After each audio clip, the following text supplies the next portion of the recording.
Oh yes, welcome everybody.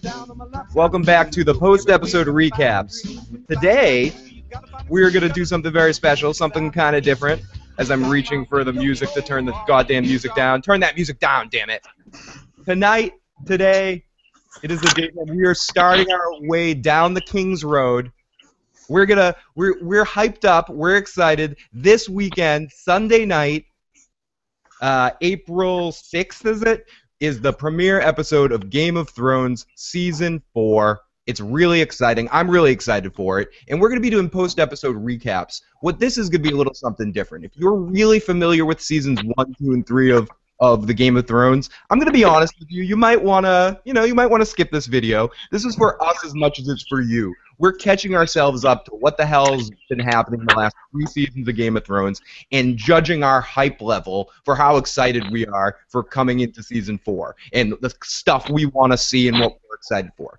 Here on the Issues post-episode recaps, we are going to try to keep it spoiler-free from the books. We know all of us, I've read the books, my co-host Joe here has read the books, or I haven't read the books, I've listened to the books, I can't read. I've listened to them. I definitely read them. Yeah, I couldn't put them down. Joe's read them, probably a few times, a couple of times gone through them. A few of them I've gone through a couple times, yep. I can tell they're those kind of books. Even with the books on tape, I feel like I've missed a lot, and I need to go back and reread them all to capture everything that happens. But we're gonna try to keep this spoiler free from the books. We're not gonna keep it spoiler free from episodes. Every episode that happens, we're gonna spoil the shit, and we're gonna compare things maybe at times from the books, things that have already happened, what we think that they did. There's a few things that they did differently, and I'll start right off the bat. There's 2 things that were done very different in Season 3 leading into Season 4, Joe. One was, of course, Robb's wife or in Season 3, Robb's wife being a far different character than she is in the book. Actually a character, not like in the book where she's also from a house in the books, and she lives and ends up being a prisoner, I believe, by the Lannisters at some point in the story. And she isn't pregnant. We don't know she's pregnant in the books. So that was something completely different. And another thing that was different was the timing of Jaime arriving back to King's Landing is way different than the books. That's got me a little bit excited. I don't know what's going to happen with Jaime. It's not too different. I don't want to spoil something, but Jaime arrived before certain things that might be happening soon. We'll talk more about that as we get on. I'll try to figure out the best way of saying what I want. Yeah, I think I know what you're getting at.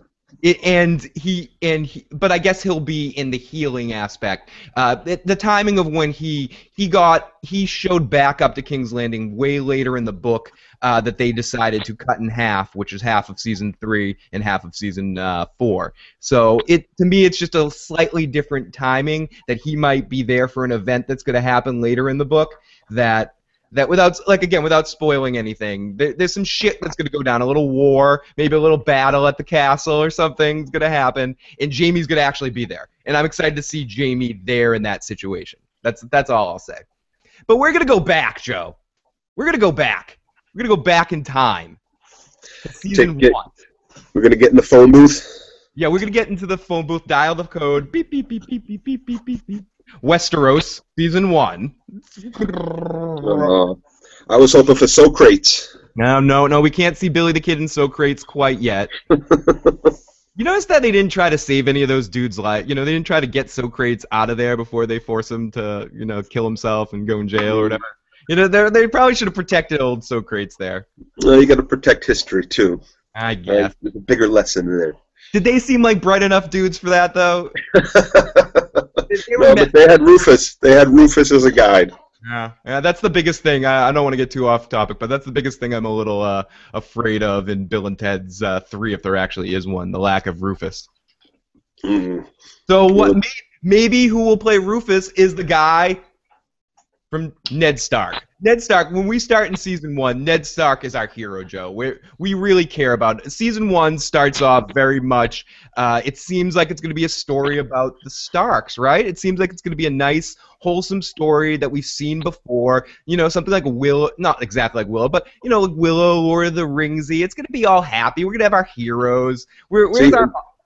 I must admit, before Season 1 came out, before anything, I knew nothing of Game of Thrones. I didn't know it was a book series. I hadn't really heard of George R.R. Martin. I knew Sean Bean, and I forget the guy's name, but he plays Robert Baratheon. I knew those two actors were going to be in this, and this was something I wanted to watch. Yeah, Robert Baratheon. Right off the bat. The actor he was in tons of stuff. I first saw that actor in Knight's Tale with Heath Ledger playing... before that, he was in the remake of Heaven Can Wait with Chris Rock. He played like the butler. He's an awesome actor. He has a great... He has a whole TV series, too. Oh, yes. He I forget what the television series is called. I mean, I have a computer in front of me. I could figure out all that information in about 2 seconds as I'm opening links and new tabs and doing all that sort of stuff. Robert Baratheon was played by Mark Addy. Is that his name? Yep. Yeah, Mark Addy. Mark Addy. Now, Mark Addy, he's a hilarious guy. He's just one of those characters that he played the character of, and we'll get a little bit into Robert in a second, but Robert was a huge part of that season. But our first character and our first thing that we're really introduced to is the Starks. We have our Ned Stark, played by, what's that actor's name? Sean Bean. Sean Bean. He was Boromir in the Lord of the Rings movies. So you bring in that level of credibility already from... Also in, like, Patriot Games, not Patriot Games, one of those Patriot Game movies there. Yeah, he's a Irish terrorist. He's a well-known actor that's been in a lot of things. For a long time, yep.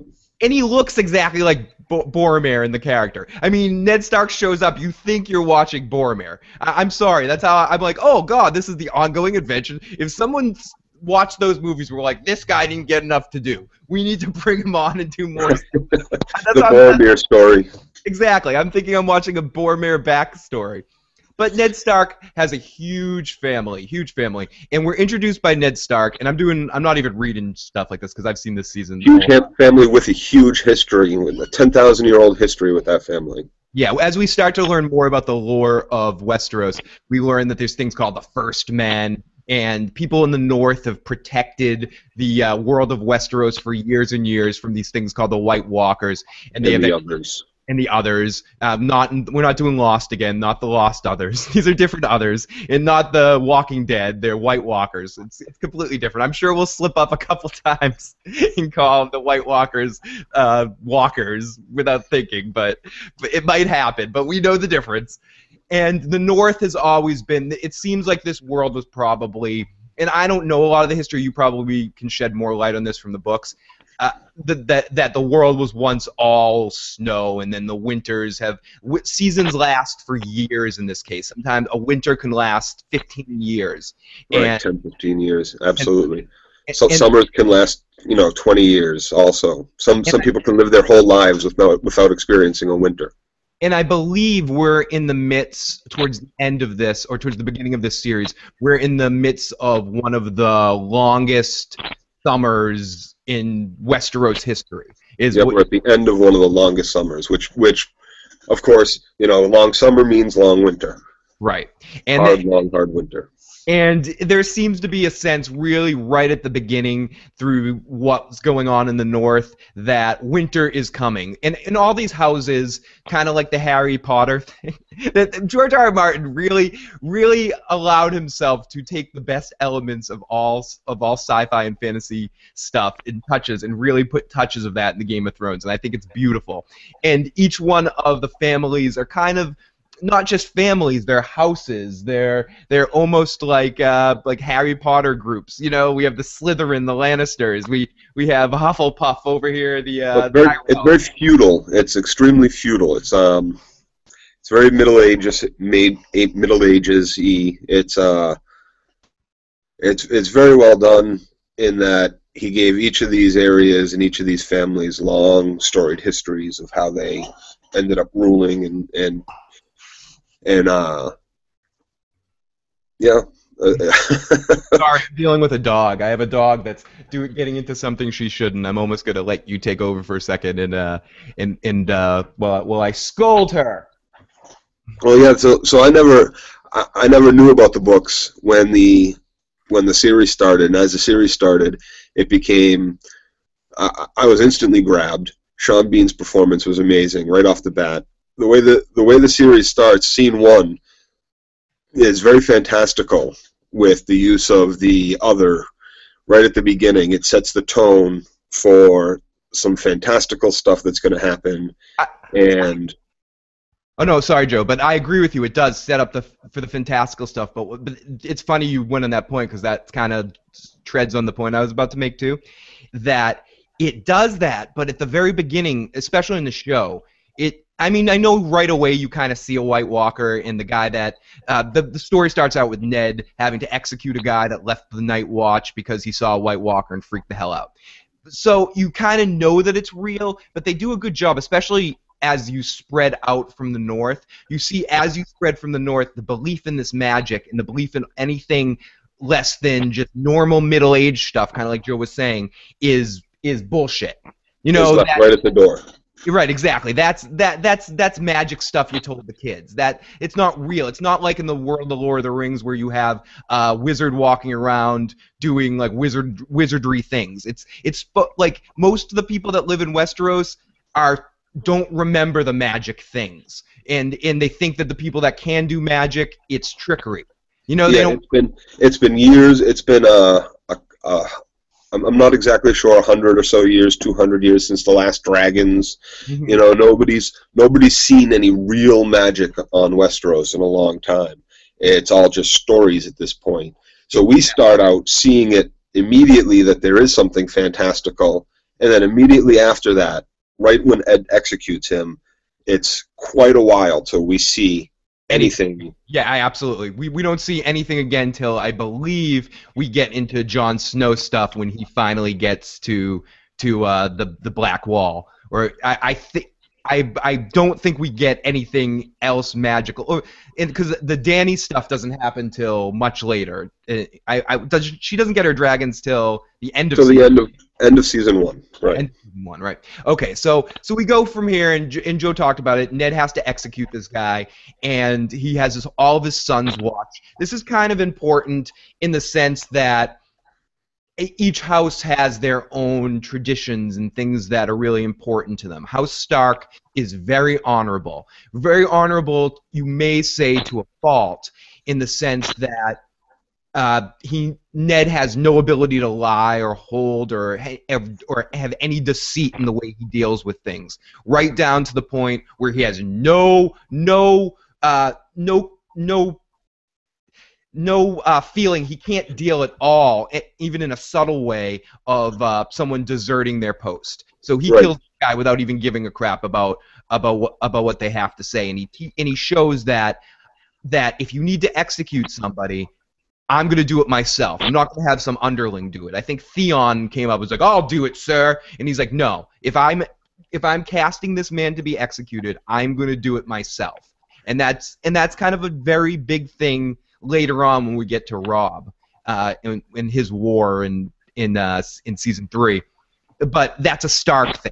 Starks need to do things themselves. Starks need to stay honorable no matter what. They're the Lord. If they want people to follow what they say, they have to be able to do the hard deeds as well as make the hard decisions. It shows exactly how honorable this guy is, and in those first scenes, we see how stoic and honorable he is, and how the world of the North is upon his shoulders. You know what, Joe? Though I think that's not the way to be in this world. Spoiler alert, it doesn't end good for Ned Stark and most of the Starks. I don't, except for the ones that can be badasses and know how to play the game, like Arya or Jon Snow. In the books, or just whatever, there's Jon Snow. But I guess what I'm saying is, I think that Jon Snow knows nothing, dude.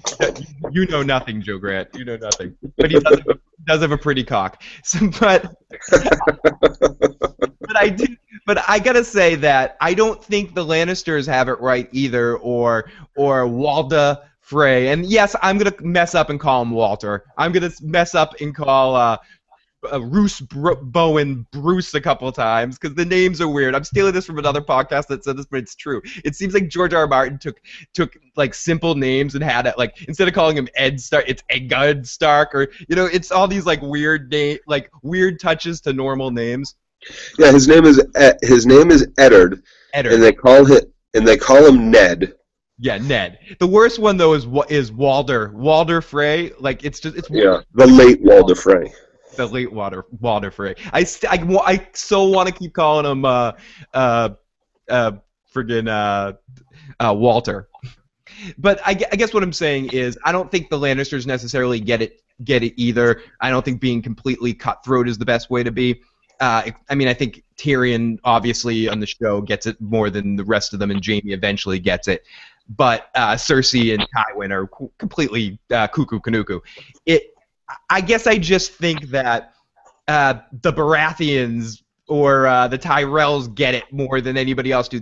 Know when to be nice, know when to be vicious. There's a fine line to walk, and I think that the Starks are too honorable, and the Lannisters are too Slytherin, and that's the big setup in the first season. Anyways, it seems like this is going to be a show as it progresses, because pretty soon after this we learn about the Stark family. We learn all the kids, the main kids. Rickon's the youngest one. We learn about I'm blanking on his name. The warg there. What's Bran?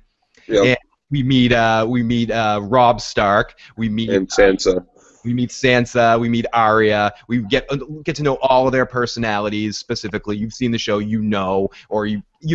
but we can set it up as we go along of who they are. And then we also meet two other people that are there. One that is a son of Ned Stark, Jon Snow. We learn about the bastard thing and how all bastards in this world are called Snow. They all have the last name Snow, right? Only the ones from the north. Okay. The ones from Dorne might have the last name Sand because that's a desert. The ones that's from what they have in their ass. Right, the ones from where Tyrell is from, the Tyrell family, they'd be called like the Flowers, or their last name would be Flower. Or where Catelyn's from would be called the Fish or something. Yeah, it's either fish or water, something like that, right? Yeah. There's another Pokemon thing. It's like water Pokemon, fire Pokemon. The lion eats the wolf. The bastards get the last name of the region they're from, not of the family. Okay, so Jon Snow is Ned Stark's son. We kind of get a hint at how he came to be. The most we get in season 1 from that is we get a lot because we get Jon Snow asking Ned about it before they separate, and we'll get to that. But Ned Stark says, "I'll tell you next time." And then we get a conversation between Robert and Ned about that, and they were at war, and Ned met a woman, and we don't hear much about her, and I'm not going to talk much about that because that's book stuff too. Right, there's so much backstory that they couldn't fit in the series that it's without delving into a lot of the backstory stuff. When we do that, if we do that, we'd be giving up a lot of what's going to come. Without even trying, we'd just be doing it because it would become natural. I almost did it at the beginning when I was talking about the Jaime stuff, and it's tough to just hold in, especially when we start talking about season 3, and we are because we're kind of talking all over the place. But season 3. The book that season 3 is based on is split in half. So when you talk about some of the storylines in season 3, it's hard not to, spoil the second half of the same book. Correct. Because in my mind, I'm thinking that, since that's already out there, maybe that's already out there too. But there's certain things that aren't. So I'm gonna hold on. I'm really holding my tongue on a lot of stuff. Right. So let's get a broader approach to this because we're about to pick apart all of season 1. Right. We need to assume that everybody knows the characters that we're going to deal with at this point. Yeah, I can yada this a little bit. Okay, so blah blah blah. That we learn about the Stark family, and then Robert Baratheon shows up and goes, Ned, my hand of the king, your mentor, was killed, and then Jon Arryn. This is when we learn all about the Lannister family, and we're introduced to Jaime, Cersei, and Tywin. Tyrion. I was gonna say we don't meet Tywin here. We meet Tyrion, And we learn all about them. And again, as Joe said, you're familiar with these characters. We don't need to go into who all these people are. Basically, what happens from all this is Bran is pushed out a window because he sees Cersei and Jaime having sex, and we get the feeling right away that we meet Cersei and Robert's kids too. And right away, if you're just observe it, you can right away tell that these kids aren't Robert's. Right away. Right. And yeah, they're not nice people. You know that none of them are nice people. No. And I feel like one other thing we should make a quick reference here to, Sansa, one of total Boston accent there, the way I said that. Sansa has a crush on Robert's oldest son, Joffrey. Of course she does. He's the prince of all Westeros. He is a handsome, dashing, golden-haired little girly boy, dressed up in gold and maroon. You know, he's the poster child for, you know, Disney Lannister Klein underwear and shit. Yep, and this gets said a lot when a lot of people talk about it. Sansa had very specific Disney dreams. She gets into fights with Arya all the time where she starts screaming, "I'm going to live in a castle and I'm going to be a princess and eat my lemon squares and yeah, she's pretty. Yeah, she's pretty. She's so pretty. She has none of the Stark or even her mother in her. She's something different. She's been spoiled by the family. She's the Vanessa Huxtable of the group. She's, oh gosh, you know, she has, or the Marsha Brady's even a better way of saying it. So they all come there. Bran gets pushed off the tower, but survives, and Eddard gets blackmailed or strong-armed into becoming the Hand of the King and going back south. By his wife, really? Not just by his wife. No, the king asks, and you don't. When he comes north with his whole family and says, "You need to do this. You need to do it, no matter what." I hear you, but I don't think he would have done it if Catelyn didn't receive that letter. There's that whole thing where she receives a letter and she brings him in Pyzel, the old guy up in the north, that they're Pyzel up north, and they discuss that Ned needs to go behind the scenes to figure out who killed Jon Arryn. Right, the sister sent her a letter saying something dirty happened. It wasn't right. They killed my husband. Something stinks here, yeah. And I think ultimately that's why Ned decides to go. But you're right. It's also he starts saying to Catelyn, "I can't say no to the king." It's a comedy. He's also his best friend. He overthrew the last king with him. They started a rebellion together. It was almost Ned Stark who became king. Yep. And it could have easily been Ned Stark as king of Westeros instead of Baratheon. And you're right about that. And I feel like one more thing before we head to King's Landing that we have to say. Jaime has a hard-on for Ned Stark. Because Jaime's supposed to be one of the finest warriors. He's the person that killed the last king while Robert was approaching them. We learn more about this later on. But really, Jaime starts goading Ned Stark. You could have taken the throne. You were there before Robert. Yada yada yada. Just all this stuff. Like Jaime likes that he pushed. And Jaime killed the king. He stabbed him in the back. Yep. After having been given orders, we find out in season 2 or 3 to burn the city down. Season 3. When he's in the hot tub with Brienne. We found that stuff out. So, and we also find out here that Jaime gets the title, or is called Kingslayer. Yeah. For killing the king, and it's not a term that's used positively. It's a very negative. He was like second. He was supposed to be the king's bodyguard. He was one of the king's 7 closest bodyguards. So it's so hard not to go into detail. And as we said before, we might go back and go into detail in each episode because I feel like I want to go on for a half an hour now about Jaime and about everything Jaime and Tywin's relationship. I feel like I just want to go on a complete rant about that, but I'm going to hold on. So they finally all hike their way up to Ned takes Sansa and Arya, and they go up north. Bran's in a coma. And eventually, I think at the end of the first episode, he wakes up from the coma. It's supposed to be months later. And then we get to King's Landing, and then Ned takes over the job of Hand of the King. We're going to yada yada a lot of this. there was an attempt on Bran's life. By the time Ned gets to King's Landing, Catelyn gets there to say someone tried to kill your son after they threw him out a window. They used this pretty little dagger that I brought with me. You know, and this whole conversation happens in a whorehouse. Yeah, because this is once Ned arrives to town and Catelyn arrives to town, we meet all of our players for King's Landing, or most of our players for King's Landing. Right, the Spider, Peter Baelish. Yeah, Peter Baelish, Littlefinger, Pycelle, yep, who's gonna, especially Littlefinger and oh God, I'm blanking. Varys, Spider, yep. Varys and Littlefinger. Again, I'm stealing this, but it was a perfect. I heard it, and it's a perfect way. I got to give all credit to this guy, Josh Wiggler, that said it, I believe. Or it might have been Rob Cesternino. The relationship between Pycelle and Littlefinger is kind of like Magneto and Professor X. They're both complete manipulators in their own way of their own sides of the coin. Maybe one's working to the good of the realm, and one's working to burn the realm down. So no, neither one is working for the good of the realm. One of them's working for the good of himself, and the other one is also working for the good of himself. But don't you get the feeling that Varys is a slightly better person, though? That has slightly. Oh, wait! Did you say Varys and Baelish? I thought you said Pycelle and Baelish. No, Varys and. Okay. I'm sorry. Yeah. That's okay. That's accurate enough. I'll give it. Because I think Varys. Absolutely.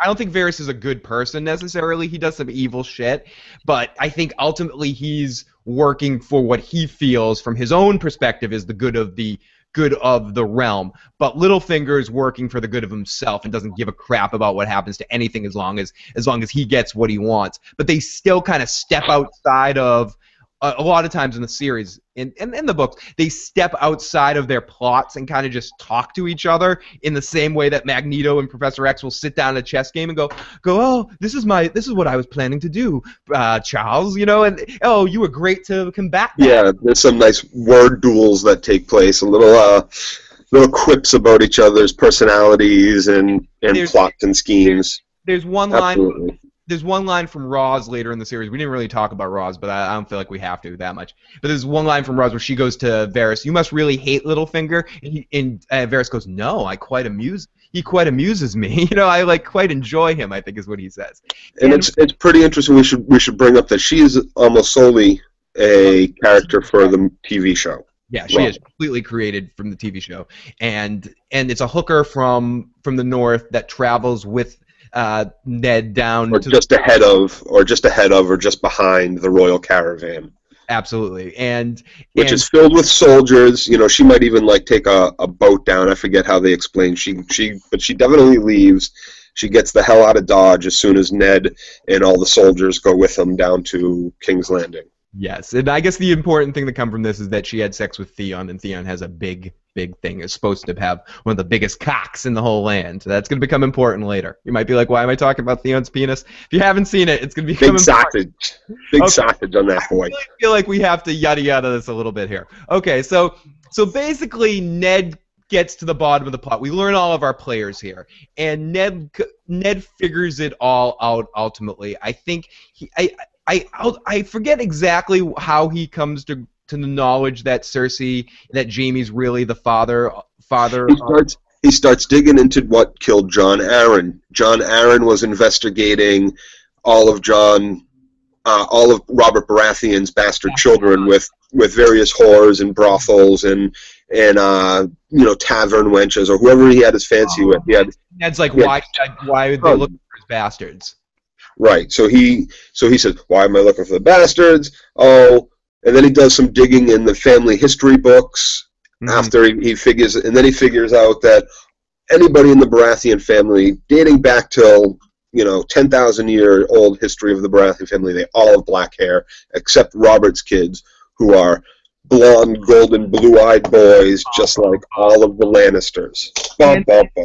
And kind of right before all this comes to a head, Jaime basically runs right into Ned in the middle of town and is like, yo, bitch, I want to fight you right now. And Ned's like, no, I'm not fighting you. I'm not fighting you. And then finally they get into a big fight, a big friggin' sword fight that is pretty even going back and forth.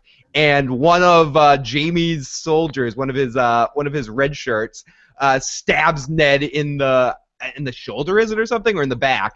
Yeah, and drives a spear through his leg. This whole thing is a little different in the book too, just so people know. That whole scene is a little different, and ultimately it wounds him, and Jaime's very upset about that. Right, and Jaime actually, I think, kills the guy right there in the show. I'm not sure if that happens. Right. But Jaime is like, what the fuck did you do that for? I don't, because Jaime threw it all, and we learn about this when we see Jaime talking with, I'm blanking on his name, the guy that eventually goes with Dany, Lord Bastion, or what the hell is his name? The other Kingsguard guy. Barristan Selmy. Yes, that guy. When we hear Jaime and him talking, that Jaime's very honorable in his own way. With the exception of being in love with his sister and throwing Bran out the window and slaying the king, we don't know of anything bad that Jaime's done. He's very upset that people think he's an unhonorable guy because he killed the guy he was supposed to be protecting, the Mad King, who was very crazy and doing awful, awful stuff.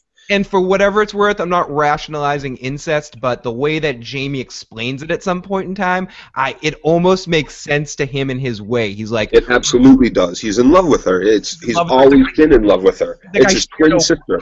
Yeah, he's like, I shared a womb with her, and the Targaryens have been breeding their kids for years, and yada yada. Like it's just this rationalization, but you can tell it's based out of love. And again, that's not an evil thing. It's sick and like it's not something kind of gross, but it's not evil. I mean, you get a feeling right from the beginning if you look at it. If you can look at it from a broad enough perspective that Jaime's a good, that has honor under there. He never would have pushed Bran out the window. It was Cersei that made him do it. It was Cersei said, we're all gonna die if you don't do something about this, essentially. And he knows he'll do anything to protect his sister. He loves his sister that much. Himself, he could care less about for the most part. We learned, but he's supposed to be an honorable guy. So when that dude stabs Stark in the leg, he offs him. He kills him right then and there. That's it. It wasn't honorable. This was a one-on-one fight. So a lot of other little things happen, like Joffrey gets into a fight with Arya and ends up killing one of Arya's for having the Hound. The Butcher's son. Yeah, the Butcher's son, killing the Butcher's son, which causes a little bit of a problem. We learn right away that Robert was in love with Ned's sister, was it? And she got killed by the Mad King and kind of took Cersei as a consolation prize. So they have absolutely no love, and they have a very real conversation where they almost connect, but Robert basically just tells her he never loved her. And there's another scene where Robert just keeps going on about how he can't stand the blonde hair of his wife or anything. Robert's a very funny but a very unhappy character because you get a feeling like his life ended once Ned's sister was killed by the Mad King. Like that was his life was all about that woman. And right. Maybe he. Well, I think it was Rhaegar Targaryen, the Mad King's son, that takes Lyanna Stark and marries her, even though he already has a wife and kids, or at least he takes her to be his mistress. And Robert Baratheon starts hunting Rhaegar down. The Mad King kills Ned Stark's whole family as a result, which raises the North in arms and brings them down into the fight to overthrow. And at some point, she is whisked down all the way to Dorne, which is in the southern part of the continent, with a couple of King's guards, Rhaegar's men, and Ned Stark and a few of their close warrior allies go to get her back. And it's along this line. That's when Eddard meets the mother of his bastard son. Mother of Jon Snow, yeah. Right. So and she dies before he can get her back. She dies. This is funny. We haven't even started to talk about the other stuff that happens in season 1. We're not even. Yeah. It's too much. Too much. We might have to cut this at season 1 though. But I feel like I'm gonna yada yada all of season 2. I don't give a shit. So yeah, season 2 is pretty straightforward, and we're almost done with season 1 here anyway. Because there's only a few things to talk about with Dany and with the stuff at the wall. So, yeah, let's finish up King's Landing, and then let's just do Easter Road. So we also learn about Tyrion a little bit, and Tyrion is a lot different than the other Lannisters. He's an imp. He's drunk. He has sex with a lot of hookers, but he's also the way he's played in the show, which is a little different. Super smart. It's super smart. Yeah, he has Tywin's brain. He has if he has half the height but twice the friggin' brain as any man in Westeros, hands down. Now, did you have the same experience as me? Do you like him a lot more in the show than in the books, or do you like him as much in the books? I love him. I love him in the books. I love him in the show. I think he is truly the closest character to the books. They've done very little to change his character, with the exception of how pretty most people think he actually is in real life as an actor. That's my only thing. There's two differences that they made. His injuries from post the Blackwater fight, and the fact that things get exaggerated in story and lore too. So when people talk about him, you got to realize there's a lot of prejudice. Imps are only entertainers. They're slaves. They're nothing. Their lives are worthless. So this guy's in a royal family. So there's a lot of prejudice against him to begin with. So he's automatically going to be ugly, short, little demon spawn. I hear you, but the Dink is very attractive. The Dink's an attractive little man. So. Correct. So it can't help but come through. It's just one of those things. It just can't help but come through. So we learn a little bit about him. Again, we could go. He has an amazing story arc that goes through. We're gonna go more into depth in that when we go episode to episode, because I feel like anything we do is gonna dishonor everything he goes through. But he has an amazing story arc through all 3 seasons. His story arc for just season 1 is pretty good. He goes north with everybody from King's Landing. He meets the family. He falls. He has a crush, kind of, not really a crush, but he really likes Jon Snow. We find out, and when Bran gets crippled, we find out that Tyrion has a soft spot for cripples and broken things, which is a very good line. Yep. He's very nice to Bran. He's very nice to Jon Snow, even with the comments. Yep, and he goes up to the wall, which gets, I guess, just because ultimately everything that happens. Let's just sum up King's Landing. Robert dies. Robert goes out on a hunt.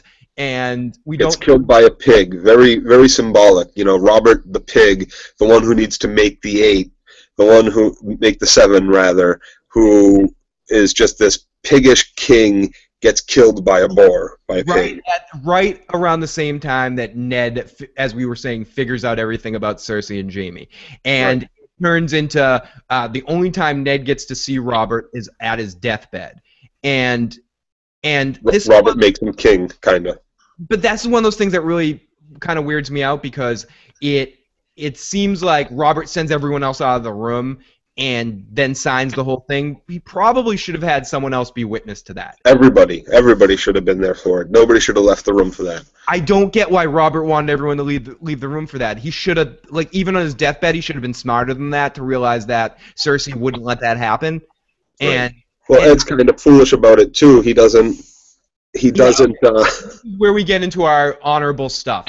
Right after that happens, Littlefinger and Varys both go up to Ned Stark, and they're like, "You need to do that. You need to kill Joffrey. You need to get them the hell out of here. You need to They both give him advice that he does not take. Yeah, and Ned's like, "No, that's not the honorable thing to do." And you're just like, and I'm watching this, even on a rewatch where I watched it recently. I'm like, "Come on, Ned!" I'm yelling at the screen, "Ned, kill those little bastard kids. You know that they're not Robert's kids. You really think Cersei is going to honor this piece of paper?" And that's ultimately what happens is he presents the paper because the next morning he can't just kill them because everybody in King's Landing and in all of Westeros believes them to be Robert's kids. Nobody else has figured this out. Maybe not kill them, but get them the hell out of Dodge City in the same way that we'll get to Dany in a second. He needed to bring public all the evidence, not just threaten Cersei to come clean. She's not going to come clean. She'd be killed. She'd be murdered. She'd be hung as this evil. And you just said the other thing too. He tells Cersei that he knows. He doesn't hold that against her. He comes straight up to her and goes, "Get your kids and leave King's Landing." Essentially signing his own death warrant right then and there. And she just looks at him like, "Are you really that dumb?" Yeah. She even says something about playing the Game of Thrones. You either play or you die, and basically you just died because You didn't kill me. But she also, I think, in the same way that Littlefinger and Varys enjoy each other, I get a feeling like she always wanted to bang Ned Stark, because she would never, I don't think she would ever actually allow him to die. Because ultimately she just kind of thinks she's puppeting the king right now, and basically Ned goes to jail. He gets a couple opportunities to do some dishonorable stuff. Yeah, she's not stupid. She doesn't want him to die. She knows that would cause war with the North. Right. Exactly. He's the warden of the North. Basically, everything north of the Twins, north of Walder Frey, is Ned Stark. Basically run by Ned Stark, and has always been run by the Stark family. It's the biggest of the Seven Kingdoms. So in this point, when Ned's killed, or Ned's taken capture, when he goes to try to present this to be like to be ruler of the realm, they take him into custody. And also, at this point, we get an interesting scene with Arya and her sword master that gets killed.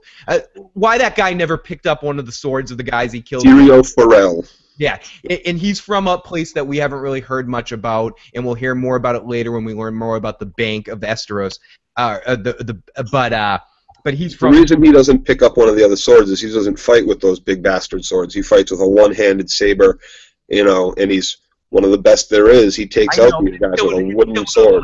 It still would have, like, against that last guy, he probably still would have stood better chance with the metal sword. That's all I'm saying. No, he should have told Death no and went the other way. Yeah. and with Arya and tried to protect her and get her out of the city. That's true. He could have outrun this big guy in knight's armor. This guy's not lumbering through these hallways quickly. Right, exactly. So ultimately, all this culminates into Ned Stark supposed to be confessing his whatever, and he agrees to confess his mistakes publicly to allow him to go to the North and serve on the Wall with his bastard son Jon Snow, who, when they leave for King's Landing, left for the Wall, and we'll quickly touch upon Jon Snow in a second.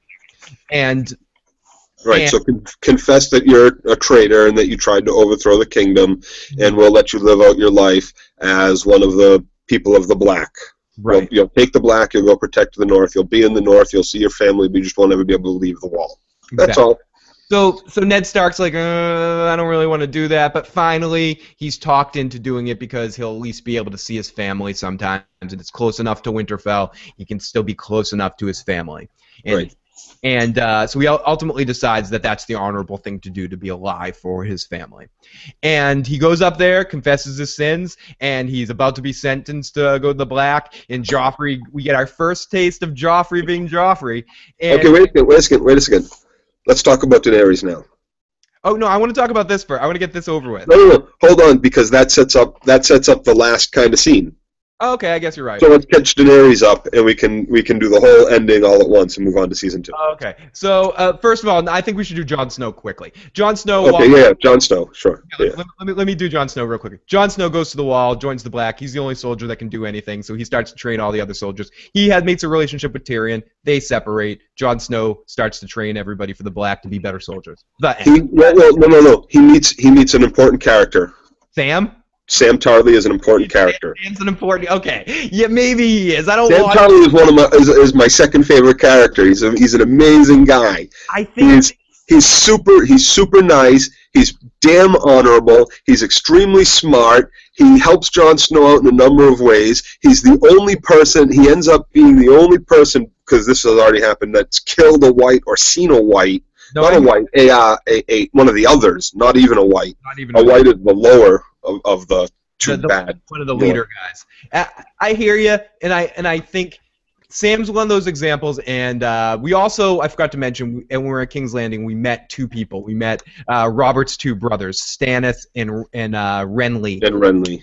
Renly Baratheon. Renly, right away, we also meet one of the Tyrell guys, and he's a sword swallower. I'm taking that. He's a sword master who happens to swallow them as well. Oh yes, I love that scene between her and between the grandma and Tywin in season 3. You know about the rumors, and she's like, "Yes, he's a glorified sword swallower." I just like, of course he is. The characters are awesome. It doesn't seem to be it's kind of kept quiet, but there doesn't seem to be a big homophobic craze across Westeros. Not People do what they do, and nobody really seems to care for the most part. Maybe a little bit in there's a little bit of a reference to it in House Lannister, and maybe a couple of the houses have some prejudice towards it. But for the most part, everyone seems to know that Renly does what Renly does, and everyone seems to know that the Tyrell boy does what he does, and it's no big deal in Westeros. It's Right. It's no big deal. We have girls. That type of stuff has been happening at court for thousands of years. It's no big deal. So Jon Snow's at the wall and blah blah blah. We meet Sam. We meet Jon Snow. We meet the leader of the Night's Watch. We meet Ned, the uncle, Ned's brother. What's his name? Who disappears. He just disappears into the north. Gone, never seen again. Never seen again.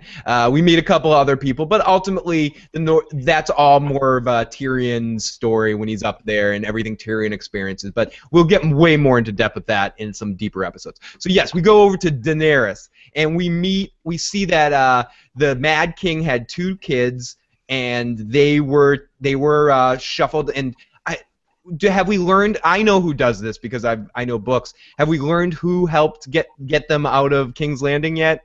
Like I think we learned that it was Varys. Varys, okay, yeah, it was Varys, and Varys helped get the kids out because again he doesn't believe in children being slaughtered. Partially, right, because of his childhood. Yeah, we didn't mention that, but I feel like we avoided that. He's a eunuch. He's a eunuch that was, and I feel like we can just say his story now, just so we don't have to say it later. He was castrated by a acting troupe leader who liked to rape little smooth boys.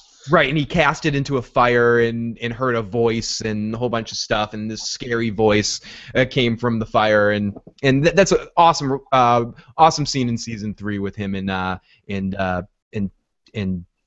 Baelish. Baelish. No, it's him and what's his name? The little guy. I was blank. Tyrion, right? I always want to call him Tyrion. The little guy. Sorry, I overplayed my position here. Sorry. And so at this point, we go over. We meet Dany and what's Dany's brother's name? I forget Dany's brother's name. Viserys. Viserys. And he is selling her to a Dothraki or Klingon horde. Right, the Klingon warlord, the king of this particular horde of horse warriors, who has the biggest army of all of the Dothraki hordes. Yeah, he has the biggest horde. He's considered the biggest badass of probably that of Essos, the biggest badass of that whole area. We should. It's fair to say that everybody in Westeros would be extremely afraid of these guys if they ever crossed the narrow sea, which they never do because they feel like if their horses won't drink the water is poison and they shouldn't cross that water. And horses won't drink seawater, so they themselves won't get on boats. It's bad juju. Yeah, not to mention that having never been on boats, they'd probably get real sick and die. But he's got like 300,000 troops. It's supposed to be something like that. It's a massive amount. Massive amount. And he sells his young, supposed to be 12-year-old, I don't know if she's supposed to be older in the show. Like 13, 14. 13, 14-year-old girl, Daenerys Targaryen, to Khal Drogo. Maybe 16.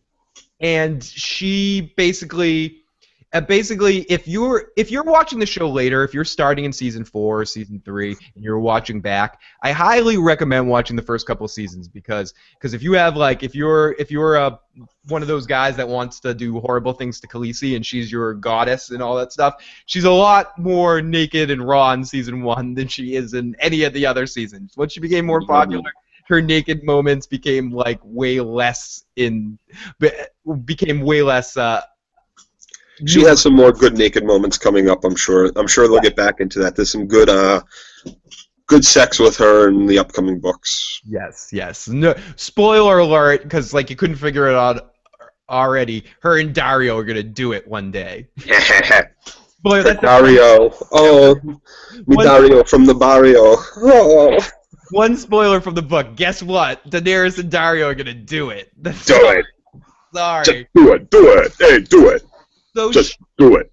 So she initially is basically being raped by this guy, but she slowly but surely starts learning the customs of the Dothraki, learning the language to a small extent, learning how to be a queen, learning how to control herself in bed, get on top in bed, and really show this Dothraki how to get the love in her way.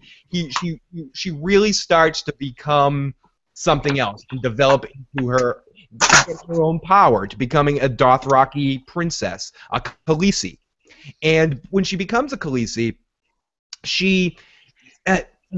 there becomes a big problem between her and her brother, because she starts getting a little bit more respect, and the Dothraki going around doing what the Dothraki do, going and pillaging villages and taking over small claims and things like that.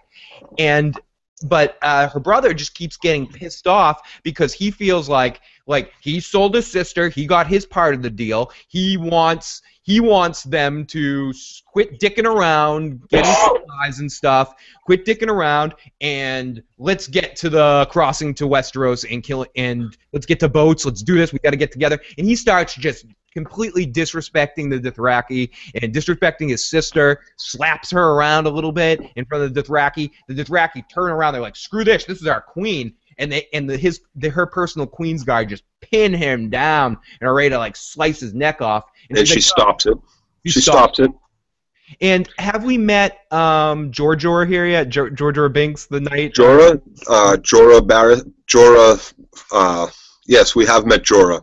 Okay, so Jorah gets to know. Jorah is a former slave merchant that got basically outed from Westeros. Was a knight that was doing slave trade and basically got exiled. To pay for his wife's expensive tastes and his expensive tastes. He got into it because he's from a little island. He's the son of the captain or the commander of the Night's Watch that Jon is now part of. Oh, he's that guy's son?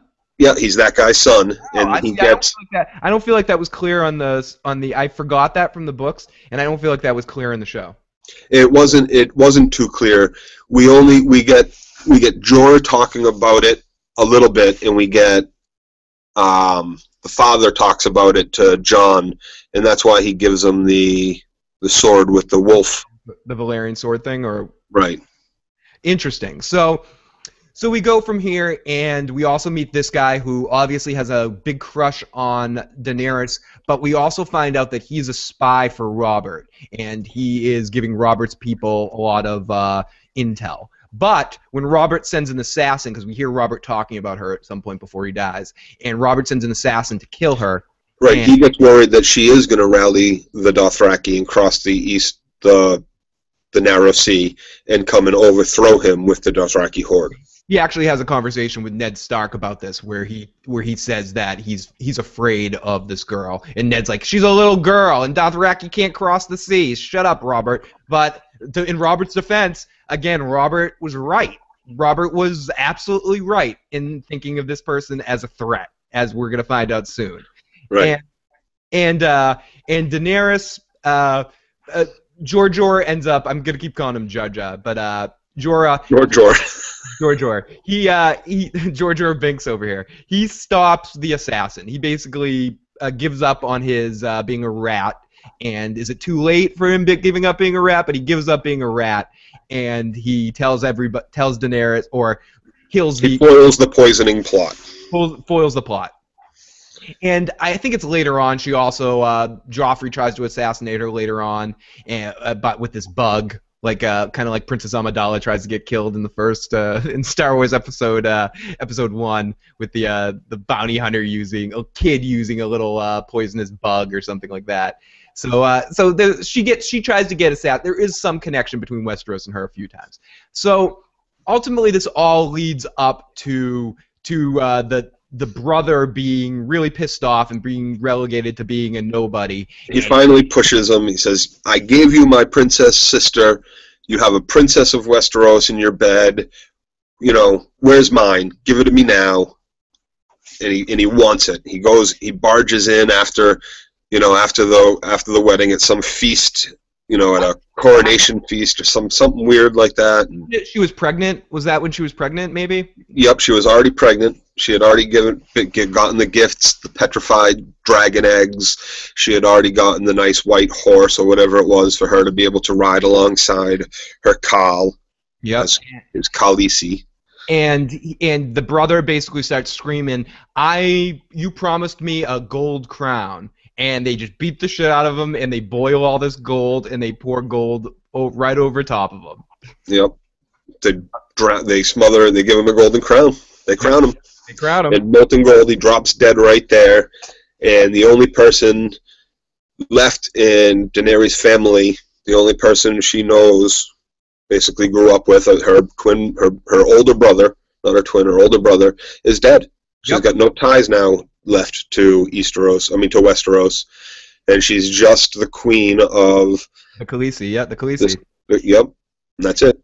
And that's basically that's her story for season 1, right? Well, nope. They start to go out. They start raiding towns. The Khal Drogo is still going to raise an army and go over the narrow strait and attack Westeros. He's going to do that for his bride. So he starts raiding a lot of the villages along the plains, the Great Plains, and this is where she meets a witch. Yeah. I forgot. And she tries to save the witch's life. And she saves the witch's life from the Khal raping her and pillaging, but he had already raped her and he'd already done some stuff. He gets a little cut when a guy challenges his throne, and he kills the guy, but he allows the guy to cut him. It's kind of stupid. And then she fucks with the infection and causes the Khal to die. Well, Daenerys forces her to basically heal his little cut. I mean, this is a warrior who's been cut 1,000,000 times. And so the witch says, you know what, I'm going to rub feces in the fucking wound. Yep. It festers, and the Khal is basically poisoned to death. He poisoned to death, and she urges to bring him back to life, and she's pregnant, and she's right about to burst, and she goes, yeah, but I need death, so she kills the Khal's horse and tries to bring him back to life with magic. And this is where we get our second dose of really fantastical kind of mystical stuff, magical stuff that brings us back out of what has been a really good season of solid, just plain medieval stuff. It did a great job of making us forget about the fact that we saw these whites and vampire-y zombie things. Yep, absolutely. And she runs and she starts freaking out. Her stomach starts hurting, right when all this magic starts going on. And she goes into labor. Yeah, Jorah carries her into the room, and even though the woman tells her to stay out of the room, and ultimately this was all a trick by the woman that set it up so the death that she had to cause, she could kill the baby inside the Khaleesi, and turn Drogo into a zombie, and kill 2 birds with 1 stone, and not allow Daenerys' kid, the person that will mount the world, won't allow that person to ever exist. And she freaks out and burns down everything. Daenerys goes fucking burn crazy. Yeah, she has the woman killed. Burned alive. Burned alive with her. She goes crazy, and she says, with that witch, with 1 stroke, not only did she kill Drogo and the baby, but all of Drogo's captains start fighting, and his whole entire horde, the largest horde in all of this area, is just completely separated. It's broken up into little splinter groups, and just immediately, 75-80% of the horde just runs away, goes off in different directions, because they didn't want to follow Drogo anyway over to Westeros and partake in that, because they don't like crossing the water. I'd say about 5,000 to 10,000 Dothraki probably stay with her. Is the assumption? That's the assumption in the books, that it's quite a lot. But the TV series did not do a good job portraying how many people stayed with her. It made it seem like there was 30 slaves that were just starving to death that stayed with her. But in the series' defense, they also did a horrible job with the wildlings of making it seem like there were thousands and thousands of wildlings as well. But whatever. You only have so much money and so much time to do things. Yeah. So some of it's left to the imagination of they're off taking a piss somewhere. So Daenerys also goes crazy, as we said, and goes in the fire. And this is where we from all the ashes, it comes out. She brings in she makes this huge funeral pyre. She says, "Fuck it, Drago is a zombie. I can't let him just walk around and just sit in the desert. He's going to die anyway." So, well, he's not a zombie. He's just yeah. He's like he's mute. He doesn't move. He just sits there and stares off into space. He's basically a paraplegic. He'll you can lead him around with a leash or whatever. But she throws him in the funeral pyre. She throws the witch still alive in the funeral pyre. Or does she? I think she might actually like stab Drogo or cut his throat or something like that. But it's a funeral pyre for him, and she knows. She says, "You know what? These are my dragon eggs. The one thing that connects me to my family history, the Targaryens, the only dragon owners and dragon riders from old Valyria." And she says, "You know what? My brother's dead. My husband's dead. My baby's dead. This is the witch that killed them, and these are my dragon eggs." And my remote control, and this is my chair, and come here, shithead, come on, and she jumps in the funeral pyre. Jumps in the fire with the eggs. And all the ashes come out, Jorah goes there, brushes her off, and the fire does not hurt Daenerys Targaryen. And the witch is gone, Drogo's gone. And not just that, she has 3 dragons hanging out on her naked body. 3 baby dragon eggs. Yep, and that's the Daenerys story from season 1. And where did we leave you? We left it at Ed Stark is just confessed. Mm-hmm. And bam, 1, 2, 3, smack. The season ends with his head being cut off. I mean, his head gets cut off. I didn't think it was gonna happen. It was awful. Did you think it was gonna happen? I did not think it was going to happen. It was a complete shock. It was the whole. There was still 2 episodes left at this point, but it was still the whole reason. 1 episode. The whole reason I signed up for HBO was to get this program because I liked Sean Bean and I liked the guy that was playing Addy, whatever the hell his name was there. Yeah, no, I know what you're talking about. Robert Baratheon. And that's the thing about this series. Right away, right from the beginning, right from the first season, they show you think this is going to be a show about Ned Stark? You think Ned's going to somehow survive this? No. This is going to be a show about Starks going through pain. So I feel like we're going to just jump in. We're going to totally yada yada season 2. Now, season 2 is basically a war. From this... Arya gets out of King's Landing, and Robb Stark raises the North into an army, and that's the end of season 1. That's the end of season 1, exactly. And season 2 is basically the war. It starts off, Robb is kicking ass in the war, and also Stannis is doing pretty well. They're all claiming the throne. Robb ultimately... Now, I'm skipping a lot, Joe, here. There's 4 kings at this point. There's Stannis, who has claimed the crown as his own. There's his brother Renly, who has claimed the crown as his own. Those are both Robert's younger brothers. Then we have Joffrey, who is Robert's son. Nobody knows it's not Robert's son, and he is obviously crowned king in King's Landing. Then we have Robb Stark up north, who's been declared king of the north, basically cutting the kingdom in half, and he's a king that has claimed basically the north for himself, the 4th king. So all 4 of these kings raise or have their own armies. Renly's raising an army off in like the southwestern area. We have Stannis in the southeasternish area, central southeast, trying to raise an army, and they're all having little battles. But ultimately, the one that's shining at this moment is Robb Stark in the north. He is winning battle after battle. He's kicking Tywin Lannister and Jaime Lannister's ass all over the map. And the other person that's doing pretty well, though, is Renly. Renly is charismatic, and people seem to want to follow him. And he's built. Well, he hasn't really had any battles yet. He's just raised this massive army with the help of his boyfriend Tyrell.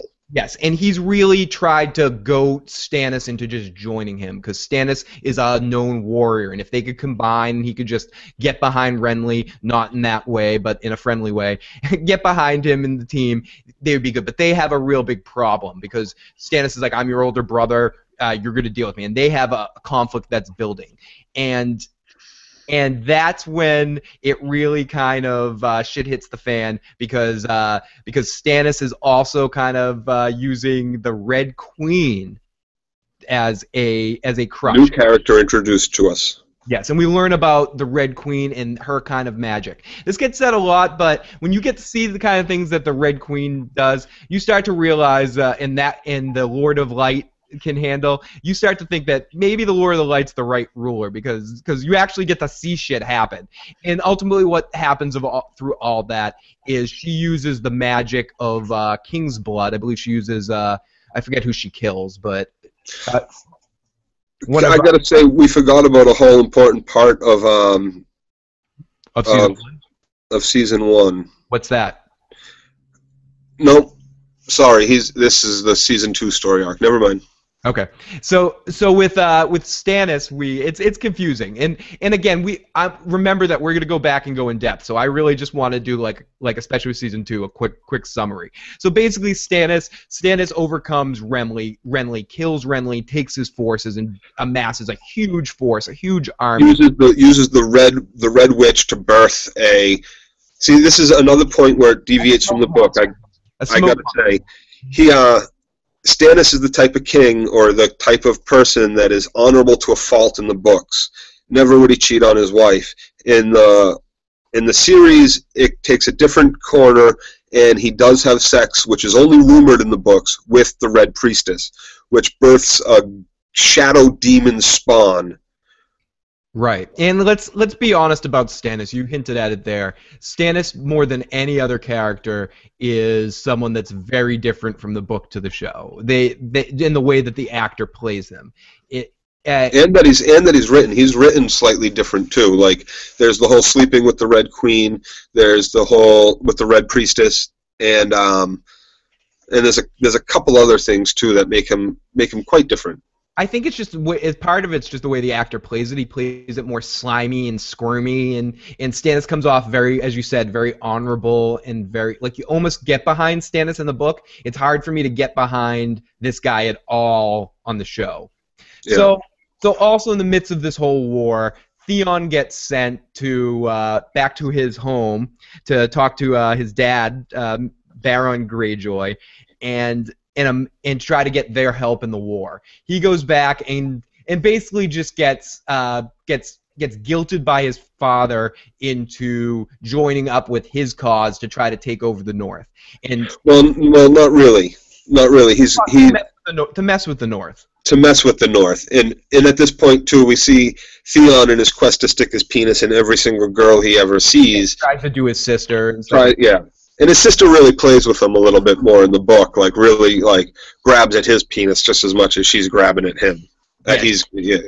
And ultimately the father, though, is really looking down on Theon, gives him a boat of some of the worst people in the worst pirates on the planet that will never follow him, and tells him to do like minor raiding. But the raiders that he gets into is like, oh, you used to live in Winterfell. Let's go take Winterfell. You think about how awesome that would be. So Theon goes back to Winterfell, takes over Winterfell, and allegedly kills Bran and Rickon, but Bran and Rickon really escape, and then they have this whole warg story that's very interesting when we start to learn that Bran can go communicate with animals through sight and possibly more.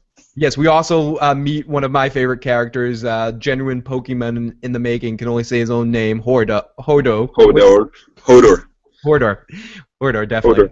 Hodor. This is what we know about him, Hodor. He's quite possibly descendant from giants. We hear a lot about giants in the north, and Hodor is very easily one of the biggest people aside from the mountain that we see. He's just super strong. He's kind of dumb. Well, he's really dumb. He's not necessarily dumb, but he's MR in a bit. But he's a very likable guy, and he's basically Bran's legs at this point because he's been paralyzed from the fall out the window. Now, the highlight of Season 2 ultimately comes down. I'll finish up what happens with Stannis. Stannis attacks King's Landing to try to take over the throne. And ultimately, Tyrion really saves the day, being a genius.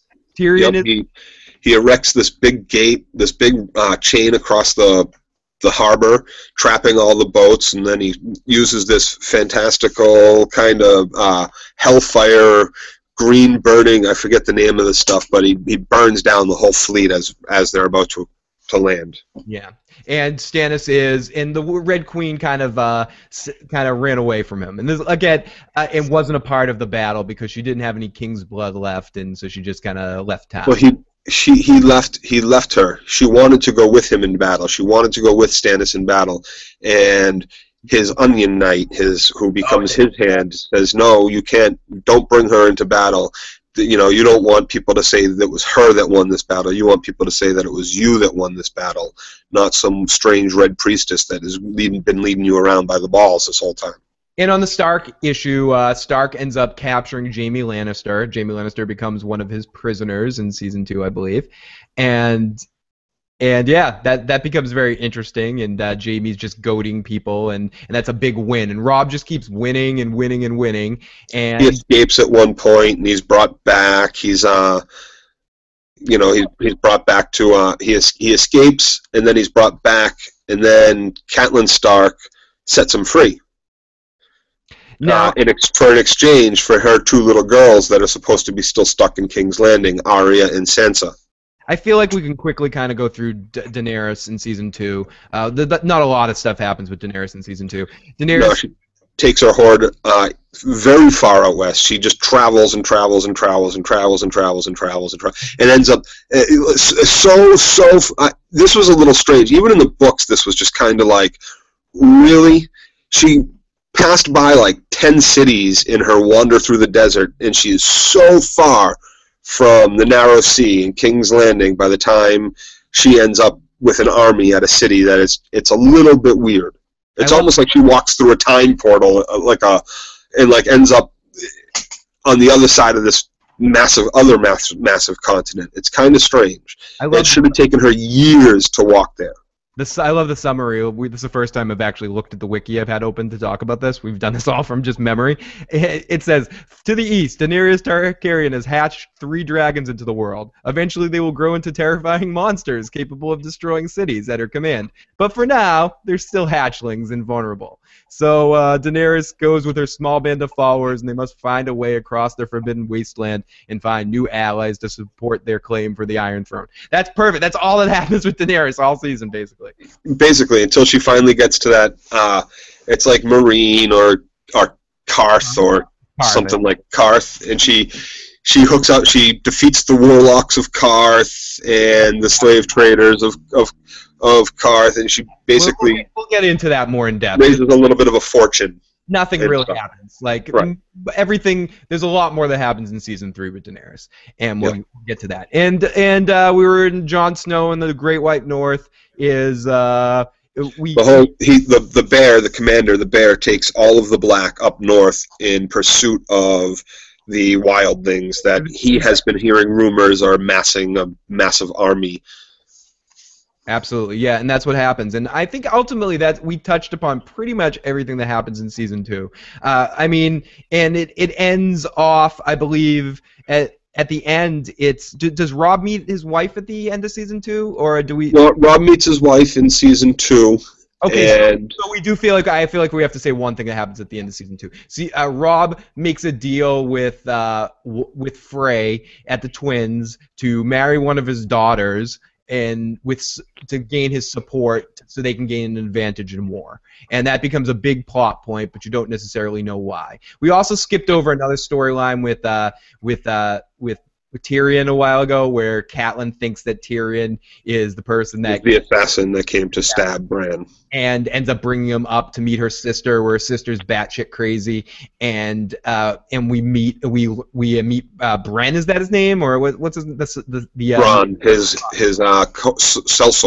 sellsword Bran, who I love so much more in the show than the books. I just love the way the actor plays the character. He's amazing on the show. He's a great character in the books too. He's fantastic. Yes, he's just everything about this show is amazing. Right, it really is. It really is. So we meet him. I just feel like we have to mention him because he ends up fighting for Tyrion because he thinks Tyrion's from a rich family. If I stick with this guy, I mean, he likes Tyrion, but he also thinks, like, this guy's rich, and if I protect him, he'll always take care of me money-wise. And he's right, because he becomes Tyrion's kind of right-hand man, Tyrion's muscle, ultimately. Yep. He is. He's Tyrion's sword. He's Tyrion's man till the end. Now, we didn't mention this because we kind of just took everything else. We talked about everything else in season 2. The other important plot point, as we said, I just kind of passed over it, where I said Tyrion saves the day. Tyrion becomes Hand of the King after after what happens with Ned Stark. Tyrion takes over that job in absence of his father Tywin, who's out fighting the war.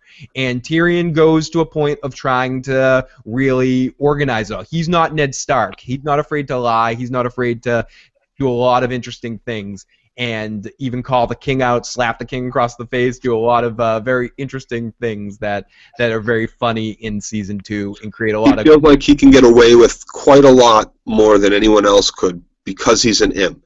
Right. You know, ultimately most people are going to try to just say, oh, laugh it off, he's only 3 feet tall.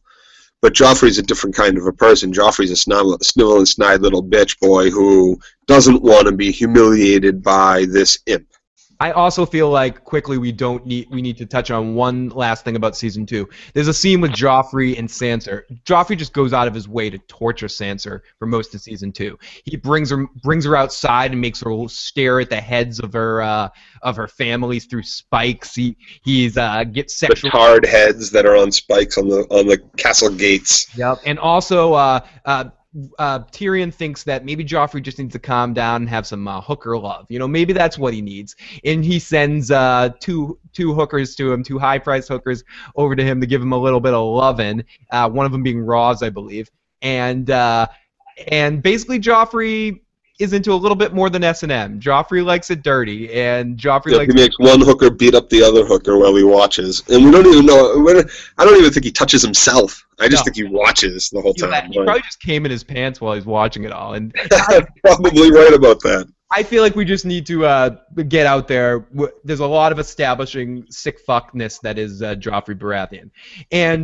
And also, like I said, we're going to go back and go way more in depth in this on a later rewatch. So we move on to season 3. The big thing at the end of season 2 is the big battle of Blackwater. That's ultimately the outcome of season. That's the finale episode, is the Battle of Blackwater, where eventually Tywin Lannister comes and puts the finishing touches on Stannis' army, who flees north. Again, Tywin Lannister arrives right at the right time, as he knows how to do. And we see that Tywin Lannister is being played by, I don't know the actor's name, but he was in The Golden Child. He played the villain in The Golden Child. I love this guy. He was also in Last Action Hero, playing the main villain to Arnold Schwarzenegger. He is... with the thing in his eye, right? The glass eye? Glass eye. He is amazing. He's one of those plays an amazing dick. Yep. Him and the guy that, again, leader of the House of Slytherin, what's his name? And he was also in The Patriot, that guy. Like, certain actors just play, like, dicks really, really well, and this guy's just one of them. And we learn about him. He takes over duties of the Hand of the King. Tyrion was attacked during the battle. Someone ordered his assassination, and one of his swordmen, one of the guys that was carrying his weapons, It was one of the king's guard. It was either Joffrey or Cersei. Oh no, but I'm saying the guy that saved his life. It was that guy named Podrick Payne. It was his squire.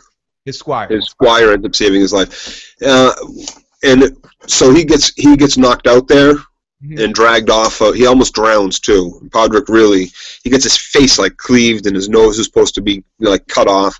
Of course, they don't cut off Dirk Diggler's nose in real life. But we don't know. Yeah, they don't take their most handsome face and cut off his nose. We don't know in the show yet who actually ordered the hit. We think it's Cersei. It looks like it's Cersei. Right. But anyways, we go on to season 3 now. Hold on. A really fun, interesting point here is the reason Tywin is supposed to be up north fighting Robb, which he sneaks away in the middle of the night. He takes his whole army and he goes down south.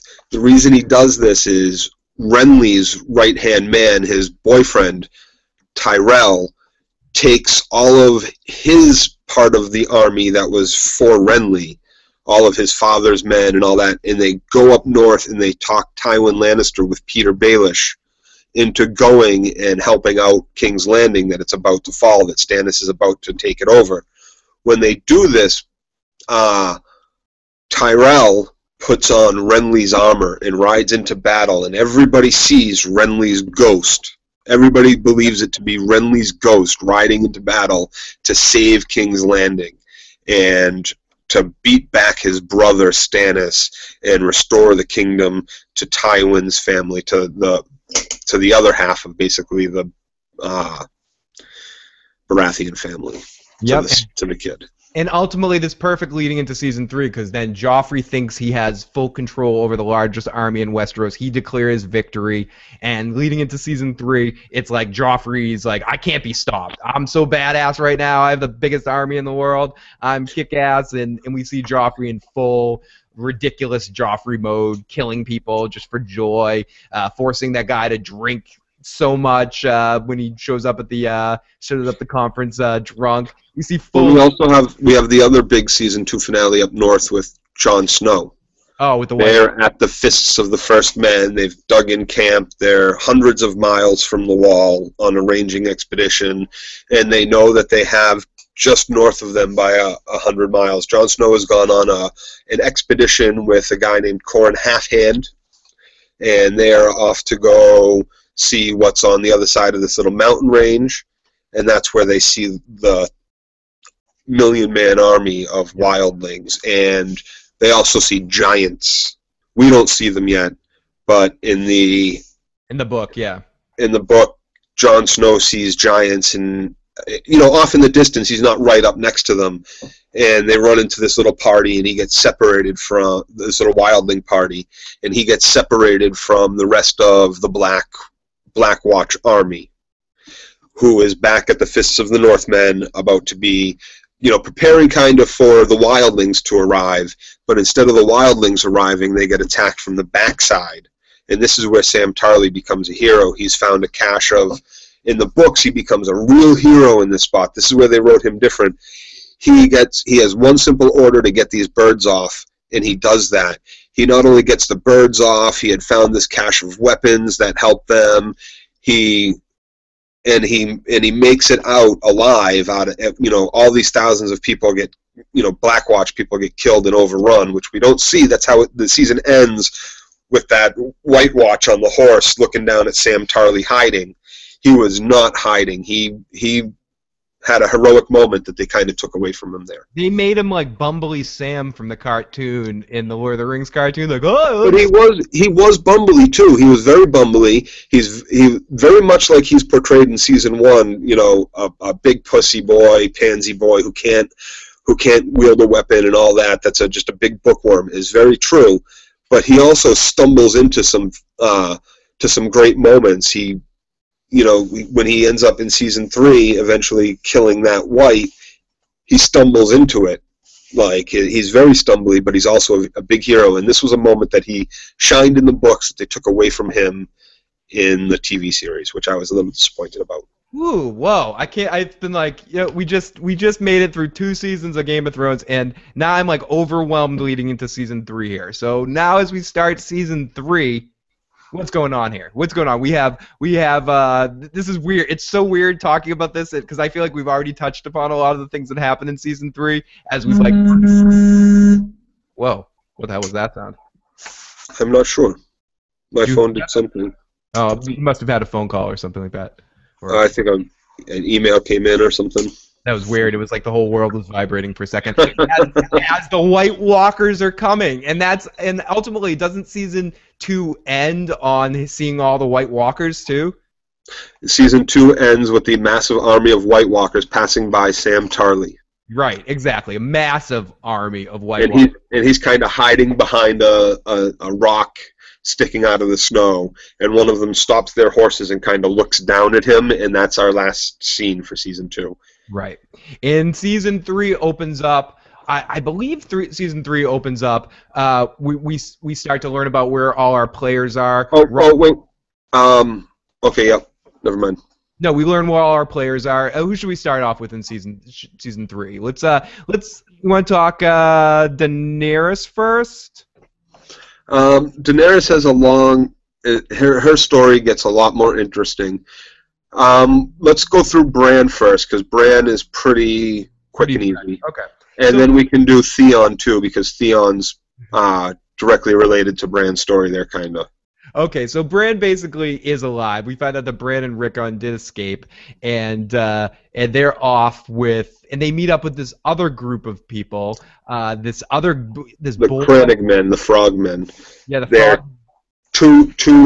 they're two kids that there's a they're basically a house, a very old house in the north that lives in the swamps that kind of watch just north of the Frey lands, the twins, the twin towers there. They kind of are that area between them and the Winterfell, and they're very loyal to the Stark family.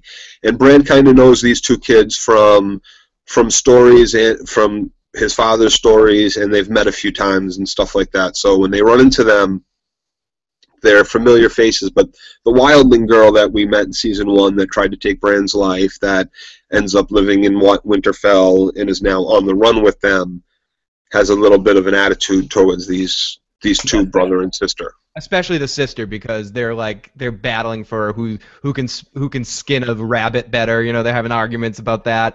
Right, they both kind of want to be the leader of the pack to get Bran as far away from Winterfell and Theon in the war as they can, because Bran is special. He's special. We find out, of course, that he's this warg that he can communicate. But we also find that Bran's even more special than just a warg. He can also do what this other boy can do. We also find out that the boy of the group, he has futuristic dreams, or he dreams like waking dreams or something like that. Where he they're weird. Things that are happening, and Bran can do that too ultimately, because Bran starts talking to is it a crow that starts talking to him? No, what is it that he has to go hunting? I forget. Well, that's just it. He can jump into. No, but there's a certain animal that Bran's talking to that he needs to find over the wall. He's like, I need to go find the one-eyed crow. One-eyed crow. Okay, one-eyed crow. Yeah, he starts talking to a one-eyed crow, or communicating, that says, "You need to come over the wall. You need to come this way. Come this way." And ultimately, they eventually do. But you know who they bump into? They bump into none other than Joe's favorite character, Sam. Because Sam, after he gets separated with... Well, No, I'm going to get to that. The wildling lady splits off with Rickon. She goes off somewhere else with the little Stark. After they meet up with Sam. After they meet up with Sam first. And they do, because Sam definitely meets Rickon. And in that, when they all meet up at the house, and they ask Sam to help them go, and that's when they separate. With Rickon goes off with Sam and his girlfriend. But I feel like we have to, to talk about Sam, we have to get where Sam was. Sam was at a house with a bunch Craster's house with the rest of the scattered Black Watch. Right. And we find out this guy Craster, who basically just has sex with his daughters and has more and more daughters, and every time he has a son, he gives it to one of the whites, one of the others. Right, and we meet this girl that ends up being Sam's girlfriend, so to speak, and she has a baby boy, and Sam agrees to help her escape. And right at that same time, there's a little bit of a revolt that goes on in the Night's Watch, and all these Night's Watch guys try to kill Craster. Or they do kill him. And they kill Craster and the commander of the Night's Watch. Right. And it's important to point out again that all the people that are in the Night's Watch, all the men in the Night's Watch, are pretty much just criminals that have been given pardon for their crimes in exchange for their life, basically, on the wall as a member of the Black Watch. So they're all murderers, rapists, thugs, thieves, people who were poor that had nothing, that were like, well, at least if I go to the Black, they'll feed me. So, and they've been wandering around in snow up to their waist in boots for the last 4 months. Absolutely. And at the same time, Jon Snow, and we'll get back to Bran, but it's all connected with the Bran story. Jon Snow is instructed by the leader of the Night's Watch to try to infiltrate the wildlings and pretend to be one of them. And Jon Snow ends up meeting up with this girl and starting a relationship with this girl and breaking his... You know nothing, Jon Snow. You know nothing. They bang, they get together, and she ultimately... And he becomes part of the plan that they're going to scale the wall and he also meets the leader of the wildlings, this guy Mance Rayder, and And they basically, ultimately, most of the wildlings start to buy that Jon Snow's one of them. They've given up the black, except for this one guy who we learn has a very similar power to Bran, that he can get in the mind of birds. I don't know if it's other animals too, but he can get in the mind of birds. Yeah, he's a powerful orc. He can He jump. has an eagle that he gets in the mind of, and I think mostly this guy's only in the mind of that eagle, but he can do other animals as well. Right. And I believe Bran can't just do wolves. Like Bran can get in the mind of anybody. Bran can get into like Hodor's mind or something. I think we're going to see that the power of what Bran has is ultimately a Stark family, passed down through the family, which is one of the reasons why they were rulers of the North and kings of the North and the Lord of the North. And it's going to be a very strong power. Bran's going to have powers that are, no doubt, I believe, much more than... I mean, it's being set up for it. It's being set up for it. It's being written that way. You can see it. His powers are getting stronger and stronger as further north we were getting. And we know, we're set up by the author to know that there's going to definitely be a lot more.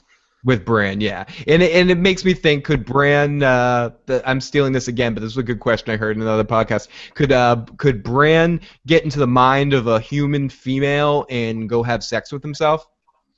Why not? Yeah. I believe he can get in the mind of Hodor. We see him at one point during their travel north. The thunder and lightning is going on, and Hodor starts yelling and screaming or something, or they're in some sort of threat, and Hodor is not being quiet, and Bran jumps into his head and basically makes him go to sleep immediately. Think about the uses of that power. It's amazing. So we learn. So Jon Snow's infiltrating them, and we meet this, as we said, this guy that kind of is. He's probably the only other wildling that has a crush on the only attractive wildling girl in the whole bunch. But whatever. Jon Snow bangs her, and she calls him out on it. He basically says, "Listen, Jon Snow, you do amazing things with your tongue. You have a beautiful cock, but you know nothing, Jon Snow. You know nothing. You're very naive about women, about anything except for what fantasy stories your parents have told you about how the world works. And if you think I buy the bullshit that you left the black and you're here." You're full of crap. I don't buy that for a second, darling. And well, she kind of buys it. She knows that he still has black feelings, but because once you go black, you never go back. She kind of knows that, but she's hoping that her magical firebush, because she's a redhead, and that's really lucky and really just this phenomenal thing in this land, that her love and her sex can make him forget about the black. That's the thing. You perfectly said it in a very perfect way of saying it. But yeah, she thinks that because he has sex with her and because he loves her, he'll never give up on her. Like she knows he could give a shit less about Mance Rayder. She gives a shit less about Mance Rayder. Mance Rayder gives a shit less about them. But she knows that he's not going to let her down. At least she thinks that, anyways. So. Right. Ultimately, they do scale the wall. We get a great episode with them scaling the wall. And they get to the top, and they get to this tower area. And this culminates right at the end of the season. But it connects back to the Bran story. We come to find out that Bran and his whole little group are in the same place as Jon Snow. But let's get back. They're like 50 yards away, 100 yards away, Absolutely. In a tower that's supposed to be out in the middle of a lake they walk to that only has like a special path right under the water that you can walk across the water to get to. And they're in this. Because of the Sam stuff. Ultimately, because Rickon and the other chick had already separated at this point from them. They all meet up with Sam in this house, and they're like, "Oh," Sam's like, "I recognize you. That's a direwolf." We didn't mention that at the beginning, but the Starks got a bunch of direwolves at the beginning, and each one of them has a different direwolf. Each kid Stark gets a puppy direwolf that they can raise to be. Even Jon Snow, who got a weird white one. And Sansa's is murdered, and Arya lets hers run away. Right. So it's still out there somewhere. And Bran's is still with him, and Robb's is still with him, and Jon Snow's was with him until Jon Snow scaled the wall. But it's still with him because I think it's not with him. It's not with him. He kind of hears Rickon and Bran's making noise. No, he doesn't even kind of hear. He sees them straight out in the show. I don't know if that's different in the book, but when we get to that, he straight out looks and goes, "Oh wait, that's Rickon and that's Bran's direwolf right there. Holy shit!" Like he does. Maybe it doesn't exactly click, but he's like, "Oh shit, look at that." So Sam basically gives them a weapon to fight the White Walkers, separates from them. Rickon and the wildling that tried to kill Bran go. I think they start to go to. Down south or a little bit, or go to somewhere safe. I forget exactly where Rickon ends up. It doesn't really matter. I don't think we ever really hear from Rickon again. Even in the books, I can't remember like hearing anything again from Rickon from this point. But whatever. I'm sure he'll come back at some point later on. Spoiler alert: there isn't much from Rickon again. So, right? Am I missing something? No, you're not missing anything. They go off and. They split up with Bran, and that's kind of the last that we see of Rickon. And look, shit, I'll spoil it. Up through book 5, I don't think we see Rickon anymore. So we got. I mean, this might be different. This TV series might end up being different for season 4. We might get a flash or two of Rickon on the road because it's like you can put stuff in as long as there was nothing there to begin with. No, I hear you. But the writers of HBO will have the ability to say, "Oh, well, let's give Rickon a little side note. He runs into some thieves on the road, and the wildling woman that he's with, that has been with that family now since she tried to kill Brandon, saves his life again." Yeah. They can do little things like that, and we might get some of that in season 4. But they're pressed for time, and I highly doubt it. Yeah, I highly doubt it, and it's not unlike television shows just to make kids disappear for seasons at a time. Nip Tuck, I'm looking at you. Oh, Walking Dead. Walking Dead, but Nip Tuck was the worst of that. It's like, oh, the kids are such a big part of it. Oh, yeah. It's a big different thing. They completely, wrote out the character. And the baby with the hands and stuff. It was like, oh, we don't want that character in the show anymore. It's funny because Ryan Murphy, who wrote that show, continued on to write shows like Glee and works on Glee now. And Glee's the same way. It's just ridiculosity. And I can see, and in a weird way, if you get past the music and some of the other aspects of Glee, you can see a lot of the same writing style in that, and you see it on all of Ryan Murphy's stuff. There's a sense of I don't give a shit, but I'm just whatever, I'm just having fun, and it's like I'm not having fun with that character. Let's just write him off. So and I think it's smart. I have a feeling Rickon will come back maybe in book 6 and 7. I have a feeling, but because he'll come back in a far different form, he'll be strong and be able to bring back some respect for the Starks. But who knows? Okay, so we're continue on here, and ultimately this leads to the conclusion of Bran and Jon Snow's story of this point. Jon Snow ultimately gets called out. They figure out that they ask Jon Snow to kill somebody. They're like, kill this guy here. And Jon Snow can't do it. He's got a little bit too much Ned Stark in him. He can't kill an innocent man. He probably should have. To be completely honest, Jon Snow probably should have killed this guy. But he says, no, I can't do it. And they call him out, and they realize, and they all start fighting him.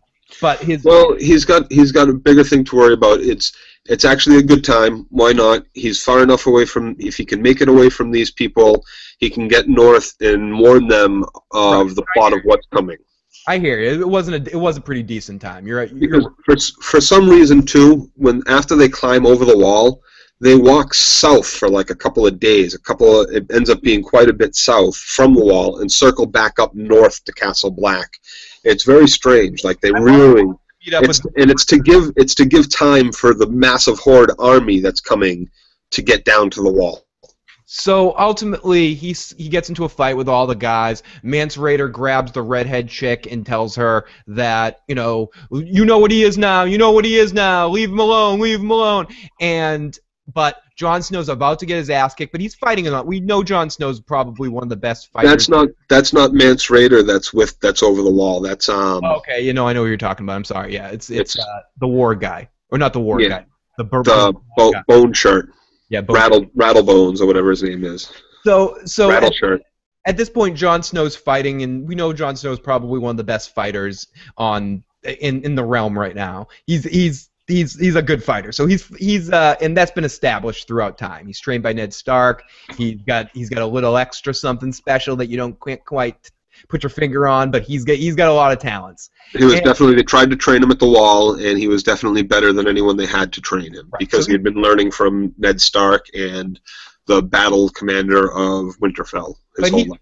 So he's kicking some ass, but he's about to get overwhelmed. And right when he's about to get overwhelmed, we flash up to the tower, and we see Bran going off in a trance. And Bran has gotten to the mind of his direwolf, and in the mind of the direwolf communicates with Rickon's direwolf, and both of those direwolves go into full kill mode and start fighting with Jon Snow. Jon Snow looks up and just gives this little smirk that he's like, "Oh God. I'm in good shape now," and he just starts kicking some more ass, and he jumps on a horse and starts to ride away. But before he rides away, he gets shot with a few arrows as he's riding away. But he does get away. Jon Snow does get away. He's a little wounded, but he's away.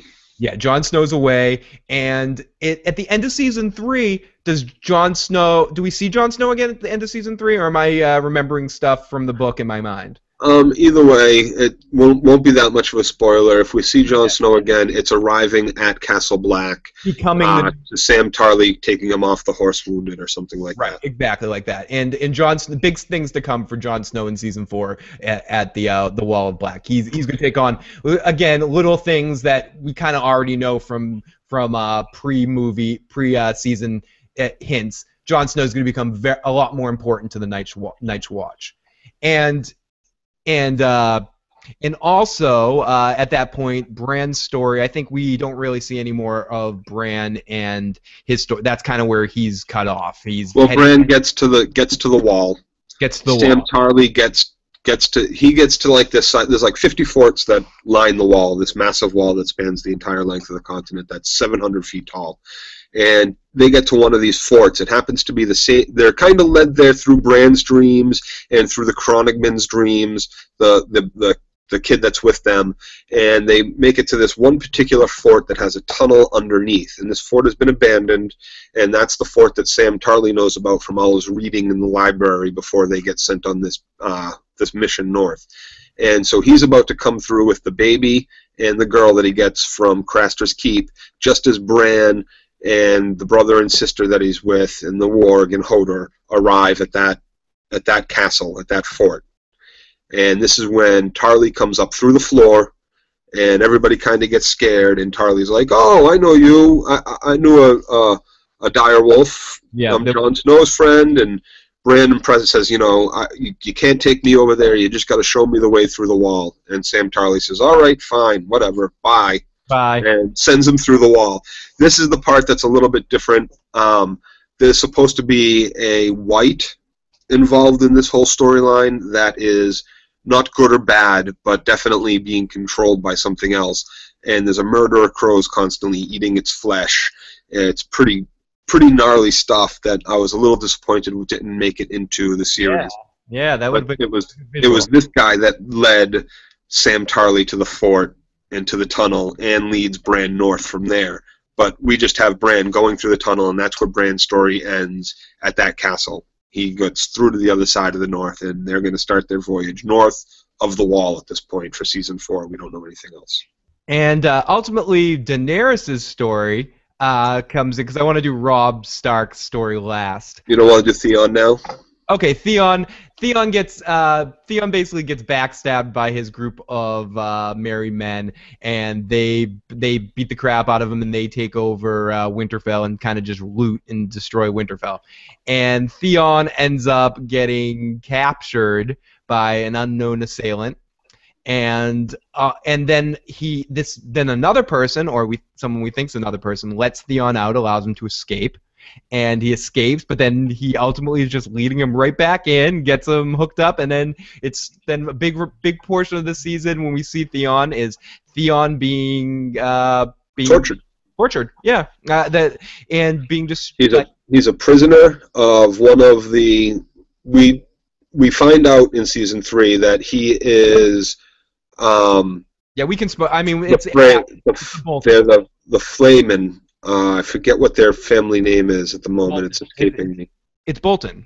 Bolton, right. The Bolton family's bastard son is Snow is his name. Ramses is his name. Ramsay Snow. Same last name as Jon Snow, as Jon, Eddard's bastard. So he's got him in his torture chamber, and he's torturing him. He's playing with him. As far as Ramsay's concerned, yeah, he may be on Bolton, and he knows that he's not really a nice guy either, but ultimately he's from the North, and Theon killed Eddard's children, and he's not, aside from just being an, in general, sick bastard, he's not forgiving Theon for what he did to the princes of the North. Right. And ultimately, Theon was a pretty cocky prick, because Theon was living in Winterfell, almost an adopted in some ways. No, a prisoner. A prisoner. Prisoner. His father says it well. He says, I didn't give you up. You were taken. They took you and they kept you prisoner. They treated like a great prisoner, but he could never go home. But Ned treated him great. He was a kidnapped. He was a kidnapped. He was kidnapped. I know. I hear that's the fact of the situation. But do you think Theon thought that in his head? I think Theon thinks had thought of the Starks as family at that point. And that's what I'm saying. Theon walked around the North like he was a Stark, like he was Robb Stark. In fact, Catelyn treated him better than she did Jon Snow. Absolutely, and Robb even referred to Theon a couple of times as "you're like a brother." Right, which is why he sends him back to his father to try to win some support from the Iron Men, the Iron Islands. So he ultimately trusts Theon, but Theon really betrays him. And Theon, at the end of the season, basically admits that he made a mistake, that he shouldn't have obeyed his father. He should have listened to Robb Stark, and he chose poorly. Right, and that's all stuff that Ramses pulls out of him as he's torturing him. Like, why did you do this? Why did you kill the kids? And he makes him break down and cry. He pulls his skin off and he starts flaying them. The culmination of, and that's where Theon probably should have realized who he was dealing with. There was a history of flaying in the Bolton family when he asked him what family's from, and he kind of screws with them. Theon, being from the North, probably should have, or having lived so long in the North. And that's just it.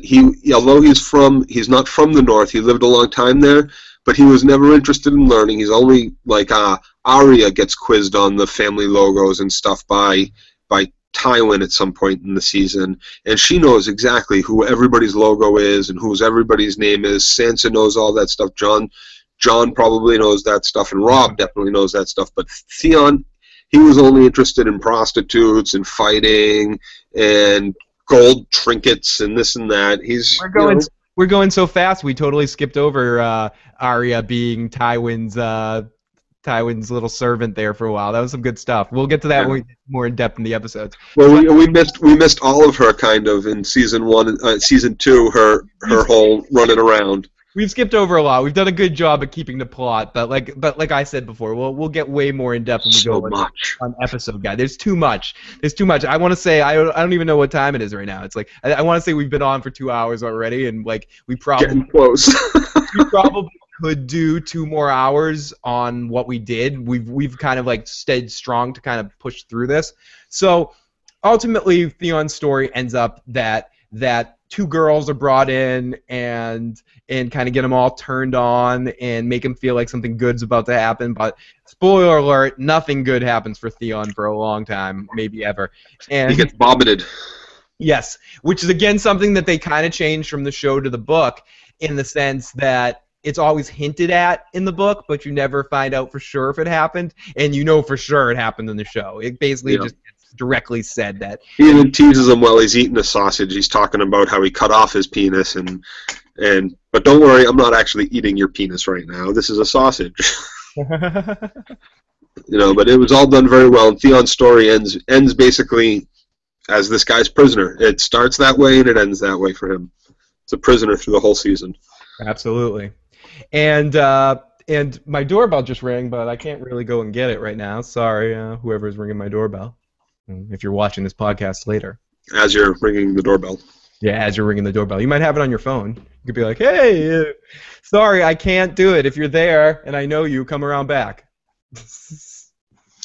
So we progress on and on and on here. So we could do Arya's story now.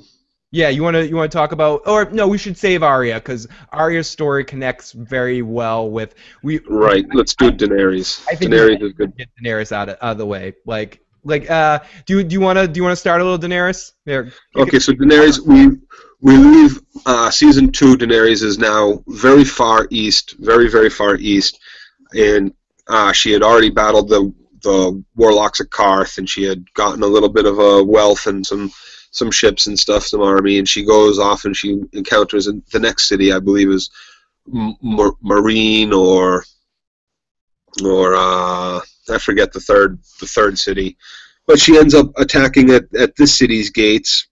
She has Barristan Selmy shows up at some point. I forget a lot, but basically she goes from city to city, and she's raising an army. She comes across the first army, which is a slaver city, and she starts to talk with the people in the city about buying this army. Yep. And they have about 8,000 trained. They're called Unsullied. They're supposed to be raised from birth as their slave army. This is a little Star Warsy though for a while, because we get like this guy. Again, I'm stealing a couple of things from other podcasts, but they're true. This guy comes off like Watto-y. He's like, whoa, ho, ho, silly little whore with your Dothraki horde. You can't get the pot to fix pod racer. Yeah. It is. It's a bit clone army-ish mixed with. I mean, there's a lot of kind of stories kind of that it draws from. But essentially, these are Spartan soldiers. Only they're eunuchs as well, and they've been trained from birth to be nothing but soldiers. If you order one of them to stab themselves in the eye, he'll stab himself in the eye. No questions asked. Nothing doing. He'll do it immediately. And this guy's a real son of a bitch. We meet his C-3PO who starts translating for him, and she's really polite and kind of translating all the horrible stuff that this guy's speaking in Valyrian to Daenerys, like all this like really horrible shit. At this point, we've already re-met. We kind of skipped over it, but joining the group of Daenerys is this is something that's different in the book as well, because it's easier to keep it a mystery in the book, but they just kind of come straight out. They had to do this in the show because of like we would visually know who it was. Lord Barristan starts following them, and it's like we see Lord Barristan. It's like, oh, who's that guy? And in the books for a while, it's like, who's this shrouded guy that keeps following Daenerys around? And it ends up being Lord Barristan who wants to join because it looks at her as the only true king. Right, he had heard the rumors as Hand of the King for Robert Baratheon. He knew that the rumors that she was still alive, and there was the plot to poison her. And so he goes and he says, you know, if she is still alive, if they haven't killed her, if her horde is still alive and she's out there, he wants to go find her because ultimately he was Hand of the King to her father before Robert Baratheon. So he believes in her, and he joins the team, and him and Jorah kind of getting a little bit of a battle over a little bit of they both want to be the number one to her, and he kind of brings a little bit more of Westeros over to be like, Jorah, you're kind of you were a fuck up. You screwed everything up, Jorah. No one wants you. No one wants you with the Khaleesi. You dirty up the Khaleesi. Get away from here. And they kind of get into a little bit. But no, what about you, Lord Barristan? You gave up on you. You were part of Joffrey's army. They get into a little bit of butting heads, but they basically work together. And they're not so opposing forces that it's going to cause a huge problem. It's more just like two catty girls being like, I want. Right, because ultimately they're both for Daenerys. Right, exactly. They're both at the same cause. It's not like either of them are looking to further their own agenda. They just have different perspectives of what's best for Daenerys' future of ruling the Seven Kingdoms.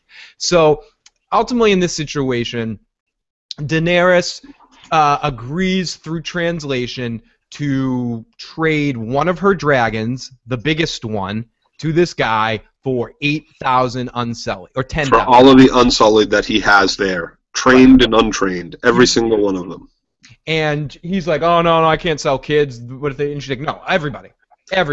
And so he ultimately agrees to it, and she also says, I want the translating girl, too. I want that girl. And this is right in the middle of the Daenerys story of the season, I believe. And ultimately, she gives it up that she knows that she makes the sale. The sale goes through. She takes ownership of the Unsullied. The master's whip. Yep, she becomes the master, and right at that point, also, Daenerys, she hands over the dragon, the reign of the dragon, to the slave master, who basically starts going. He pulls on the chain, and Yeah, with the pull of the chain, he's like, I can't control this thing. I can't do it. There's no way I can control this thing.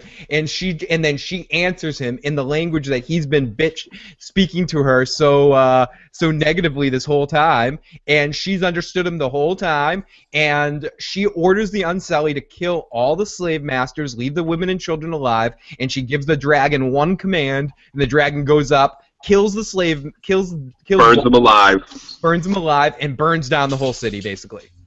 Yep. And that's basically Daenerys' season. No. It goes on because there's the whole stuff with the second sons and stuff that happens. Oh, right. They go to the next city after that. Go to the next city. She ultimately brings one of the Unsullied up to the group and asks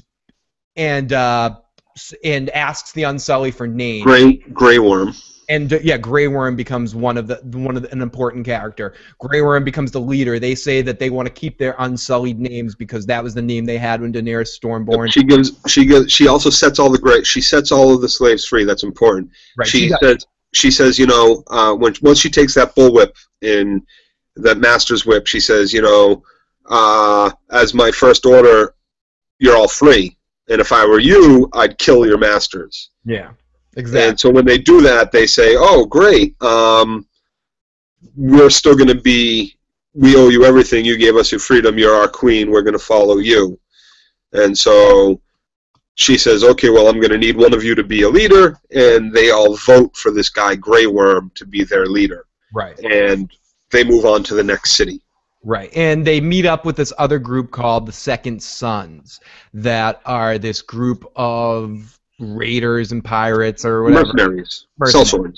And they're waiting outside the next city to fight her. They've been hired by the next city to be defenders of that city. She starts going around and made a decision that she can't lead the Seven Kingdoms unless she can lead around here, and she's going to go free all the slaves. Yep. She's going to free all the slaves and have all these people added to her army, and her army just starts growing. She brings a lot of she steals a lot of the stuff of the slavers, as in like the comforts of life, like baths and thrones and stuff. Yeah, she raids the city like any conqueror. She takes everything. She does leave someone in charge who very quickly after she leaves starts to set things back the way they were. Mm-hmm.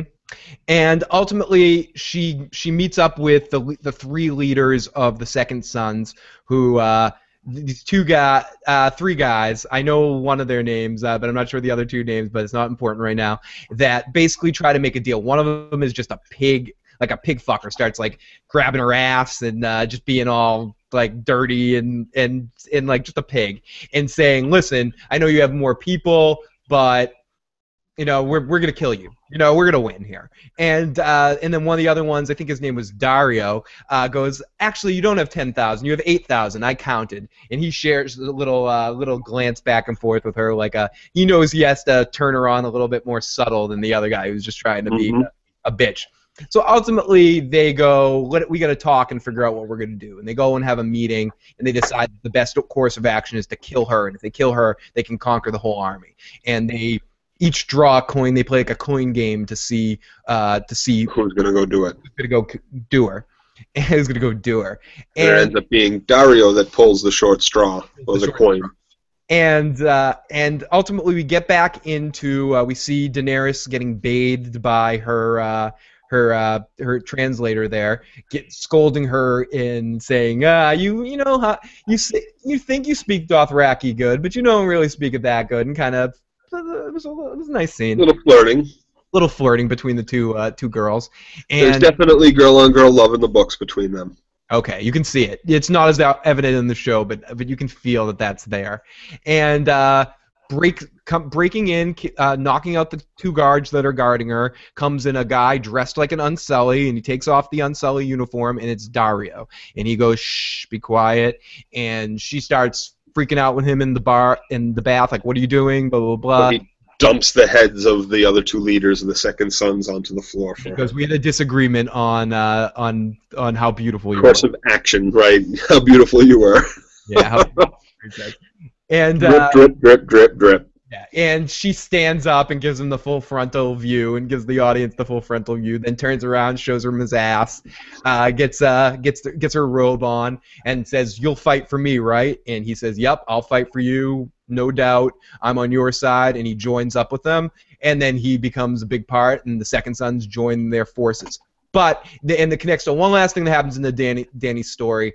The city that they're about to break into is a fortified city that's going to be tough, and the little council that Dany's formed with herself, Grey Worm, Jorah, and Barristan and Selmy, and Dario. And Dario all decide the best course of action is to have a small group of 3 break in and try to just handle stuff from the inside. So it ultimately gets decided it's going to be Grey Worm, Dario, and Jorah. And Barristan wants to go for a second, but Jorah's like, no, you go protect the queen. We got this. They go in and they kill a bunch of guys, and then it looks like they're surrounded. What I'm guessing is what they said there. You don't actually see it, maybe this is explained more in the book. Maybe they said to the people, "You're free people now. Daenerys Stormborn wants to free you," because it seems like there was a lot of people for them to kill, like all those people that they. Yeah, essentially that's what happens. They break in and they convince a couple of the slave warriors that, hey,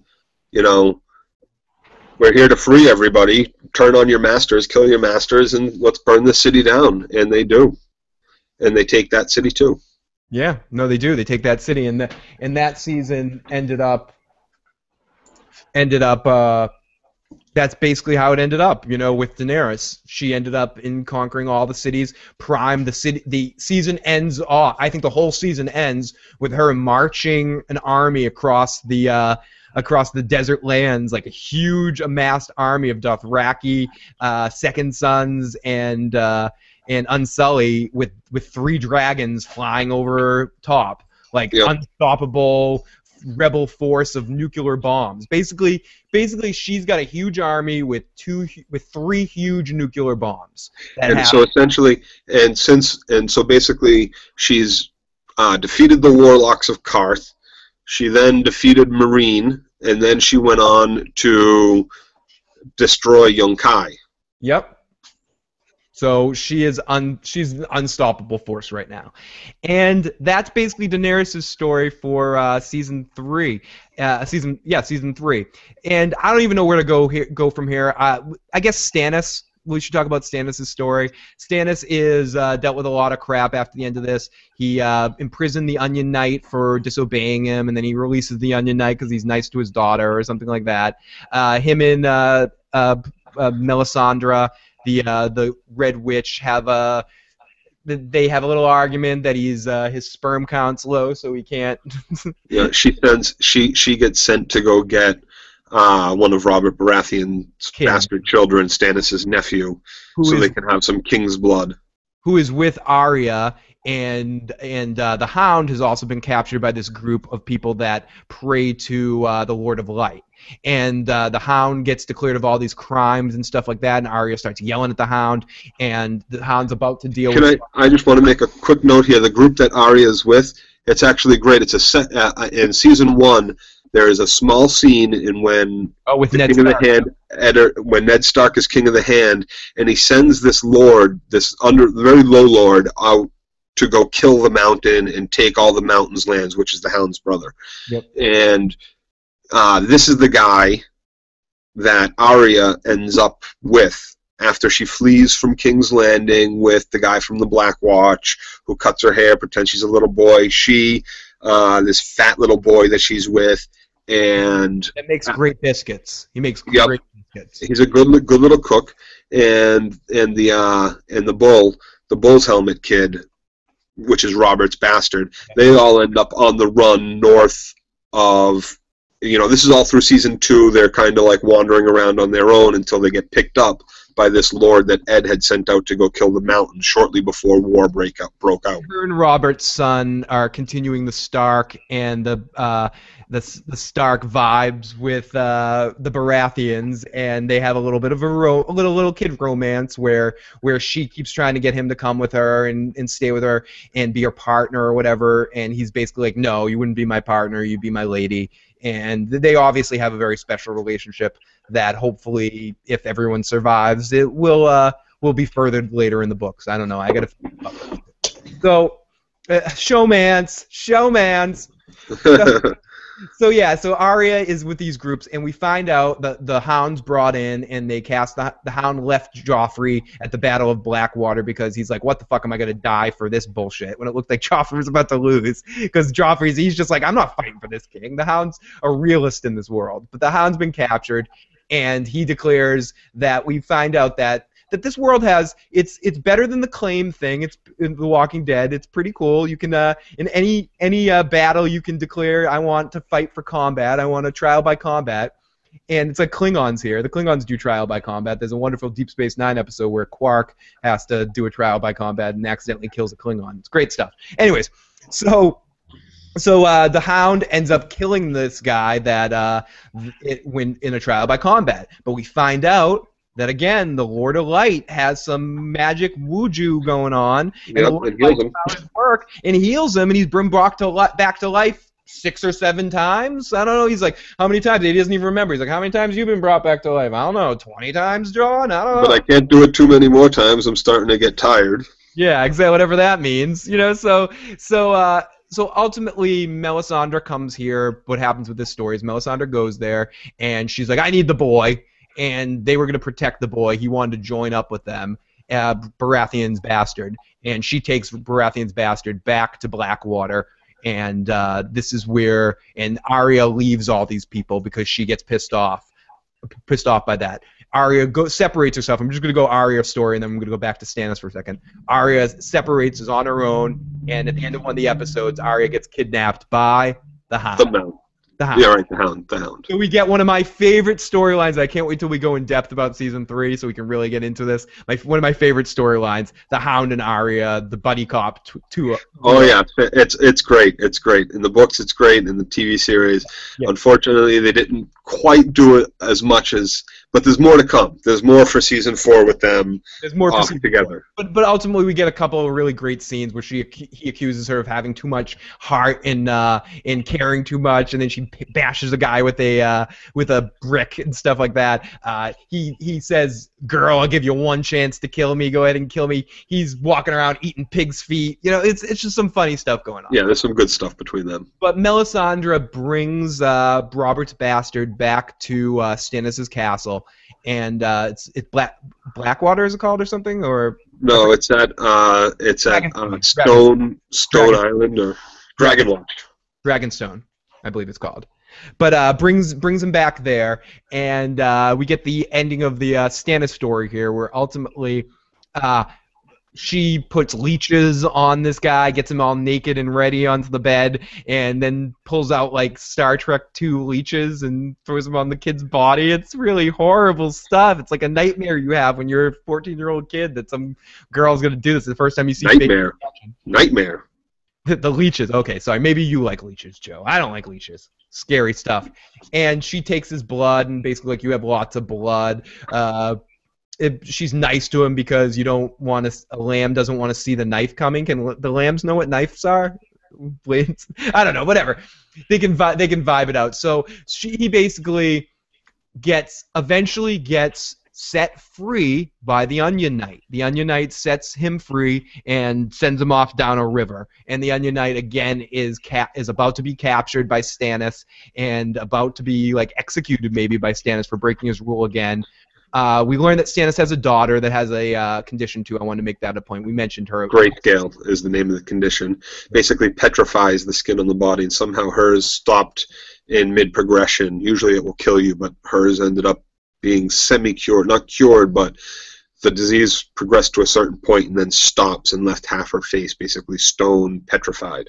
So right as the Onion Knight is basically about to be killed or about to be dealt with from the justice of letting Baratheon bastard gone, Stannis receives a letter, a crow from the north, from the former leader of the North that already was dead, but he sent off a raven off down here to basically asking for Stannis' help at the wall that the White Walkers were coming. Basically, get your ass here, Stannis. We need your help. The White Walkers are coming. If you're a king, be a king for the realm. Don't be a king for yourself. Don't only worry about your crown. You have to worry about your kingdom. you're not a king if you're not worrying about your kingdom. You're only And ultimately, yeah, and ultimately that's how Stannis' story ends for the season, with Stannis basically getting ready to go head to the wall. traveling north. Traveling north. And I forgot to mention, because to tie up the Theon story at the end, word gets back to Mr. Greyjoy, Baron Greyjoy, about what happened. And the sister's like, listen, we got to go save Theon. And he's like, he's not even my son anymore. He lost his cock. He can't give me an heir. He's not real. And she basically just says, and this is a little different in the book too, she basically says, screw you, Dad. I'm going to save Theon. And she takes a bunch of boats and all the best warriors on the Iron Islands and heads to try to save Theon. But there's a reek of something in the air. That's all I'm going to say about that. There's some reek of a smell of something. I don't know what that is. Anyways, so that's the end of the Theon story right there. So we move on. Oh God, who should we do? Jamie next, quickly. Well, Arya and the Hound are headed north. The Hound wants to. We're gonna get back to Arya and the Hound when we get to the Robb story, because that's connected to how Robb ends. Right. I just wanted to set up that they were headed north. The Hound wants to sell Arya back to his family for basically amnesty in the north, so he doesn't get killed by Joffrey. Right. Or so the Hound's kind of going to sell Arya back. That's his plan. That's why he kidnaps her and starts heading north. So things start going really bad, ultimately, for Robb Stark. Initially, when the first chip in the armor comes when he marries the girl. He marries the girl he met last season, and he breaks his deal with Walter Frey. Which was to marry the daughter of Robb Stark's choice for the crossing of the twins to sneak around back and get the better hand of Tywin for one of their battles in season 1. And basically, Robb screwed Walter in this fashion, and marries just some chick, Talisa, which is different in the books than it is in the series. We talked about this at the beginning, but that was like 3 hours ago. So it's important to say that in the books she is of a house, and she's not as big of a character. In the series, they specifically made her more of a character to make the Red Wedding that much more horrible. I think ultimately. I think too in the books. Okay, well, let's finish talking about this first. Yeah, I'll get to that. Because ultimately that's what they did, that just to, I think, just for that reason. But yeah, let's get back to what we were talking about before. And so at this point, that's one chip in the armor of Robb Stark. Another chip in the armor comes when he is separate. He convinces Catelyn Stark, or Jaime Lannister convinces Catelyn Stark to release him, because if he gets released, he will go and find. He'll send back. Nobody knows that Arya is not in King's Landing. Exactly. Nobody knows where she is, really. The only person now that knows is the Hound and the Lord and the little group of bandits there. Exactly. He'll return. So he kind of says to Catelyn, I'll send your daughters back. I know how much they mean to you. All you got to do is let me go. And she falls for it. She says, sure, great. And she sends the woman from Tarth, Brianna of Tarth, as his bodyguard and escort back to King's Landing. King's Landing, yes. And the Card Starks are pissed off about this, because Jaime killed one of their sons. All of his sons in battle. In his battle, and he wanted blood justice. And right around this part, another chip in the action happens, where one of Catelyn's nephews, I believe, it's Fish, what's his name, son, or Blackfish's son. Yep. Blackfish's son. This real idiot. What's that character's name? I forget his blanking on his name. Think about it. I don't know. I can't think of it either. Cousin moron over there. It basically had screwed up a plan to draw the mountain out to surround him, and ends up really costing Robb some soldiers and some positions in the war, and caught two Lannisters, but two Lannister kids that really have no meaning, like the second cousins of Tywin Lannister or something like that. And to get our second reference of Last Action Hero, you killed my second cousin, big mistake. And ultimately, Card Stark call out Robb and say you're a pussy. You know, you're the king that lost the North. And he breaks in the middle of the night and kills the two Lannister kids. And Robb is pissed off. And Robb kills this guy. He basically he said you disobeyed my orders and my wishes, and I'm king, and now you have to pay the price. And kills him. Karstark goes out like a pimp, like talking shit to Robb the whole time. Like listen, Robb, yep, you're a pussy. You know, you're a little boy running this country. Yep. But you didn't kill your mother. You're not going to kill your mother for treason, for setting Jaime Lannister free. She's not even in a cage anymore. You have your mom running free all around here, giving you advice still. Give me a break, Robb. And slices Karstark's head clear off. And that basically he loses, I'd say, like 25-30% of his army right there at that point. Like, yep. Like most a quarter of his army. Yeah, quarter of his army just leaves, and he's lost a bunch of the Frey army, kinda. Yep. Or he's in danger of losing the Frey army because of the marriage to this girl, which would be another 25% of his army. So he sits in an interesting scene with him and his wife Kalissa, or whatever. And if he does lose the Frey army, he will be trapped south of the North and not be able to get back north over because the Freys control the Twins, which is a bridge.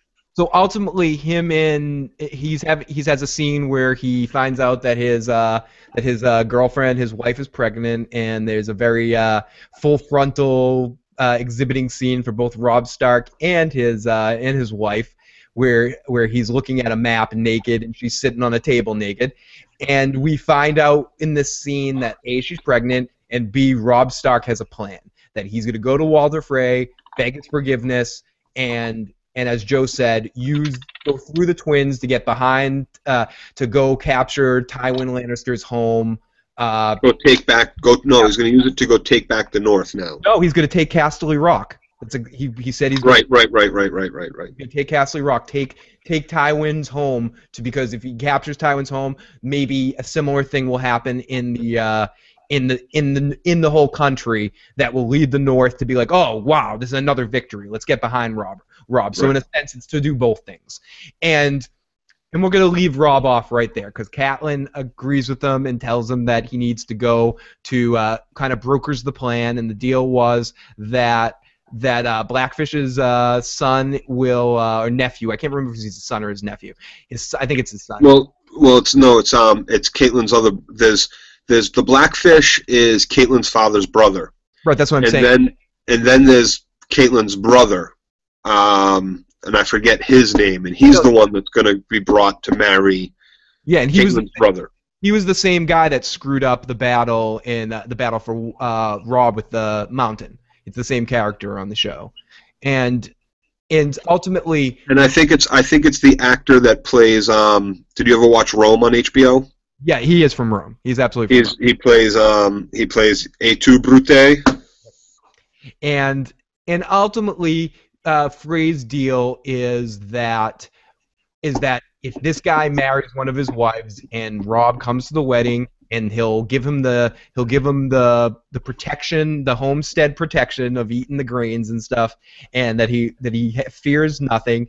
And right, you can't kill someone if they're eating under your roof. Right, it's just it's one of those one of the oldest customs in all of Westeros. You can't once you feed someone under your roof, you are responsible for them.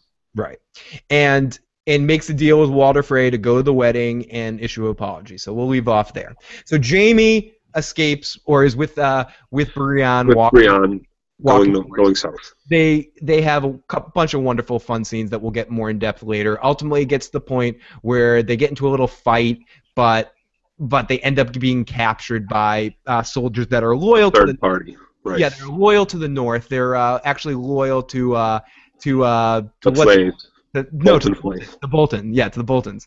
And ultimately, Jaime convinces them not to rape her, and this is where he overplays his hand a little. He says because she's from the island she's from is known as the Sapphire or whatever because the water is so blue, but people are are uneducated, so they believe it's because that this place is just filled with sapphires. So they're gonna get their weight in sapphires if they don't rape her and kind of return her or ransom her.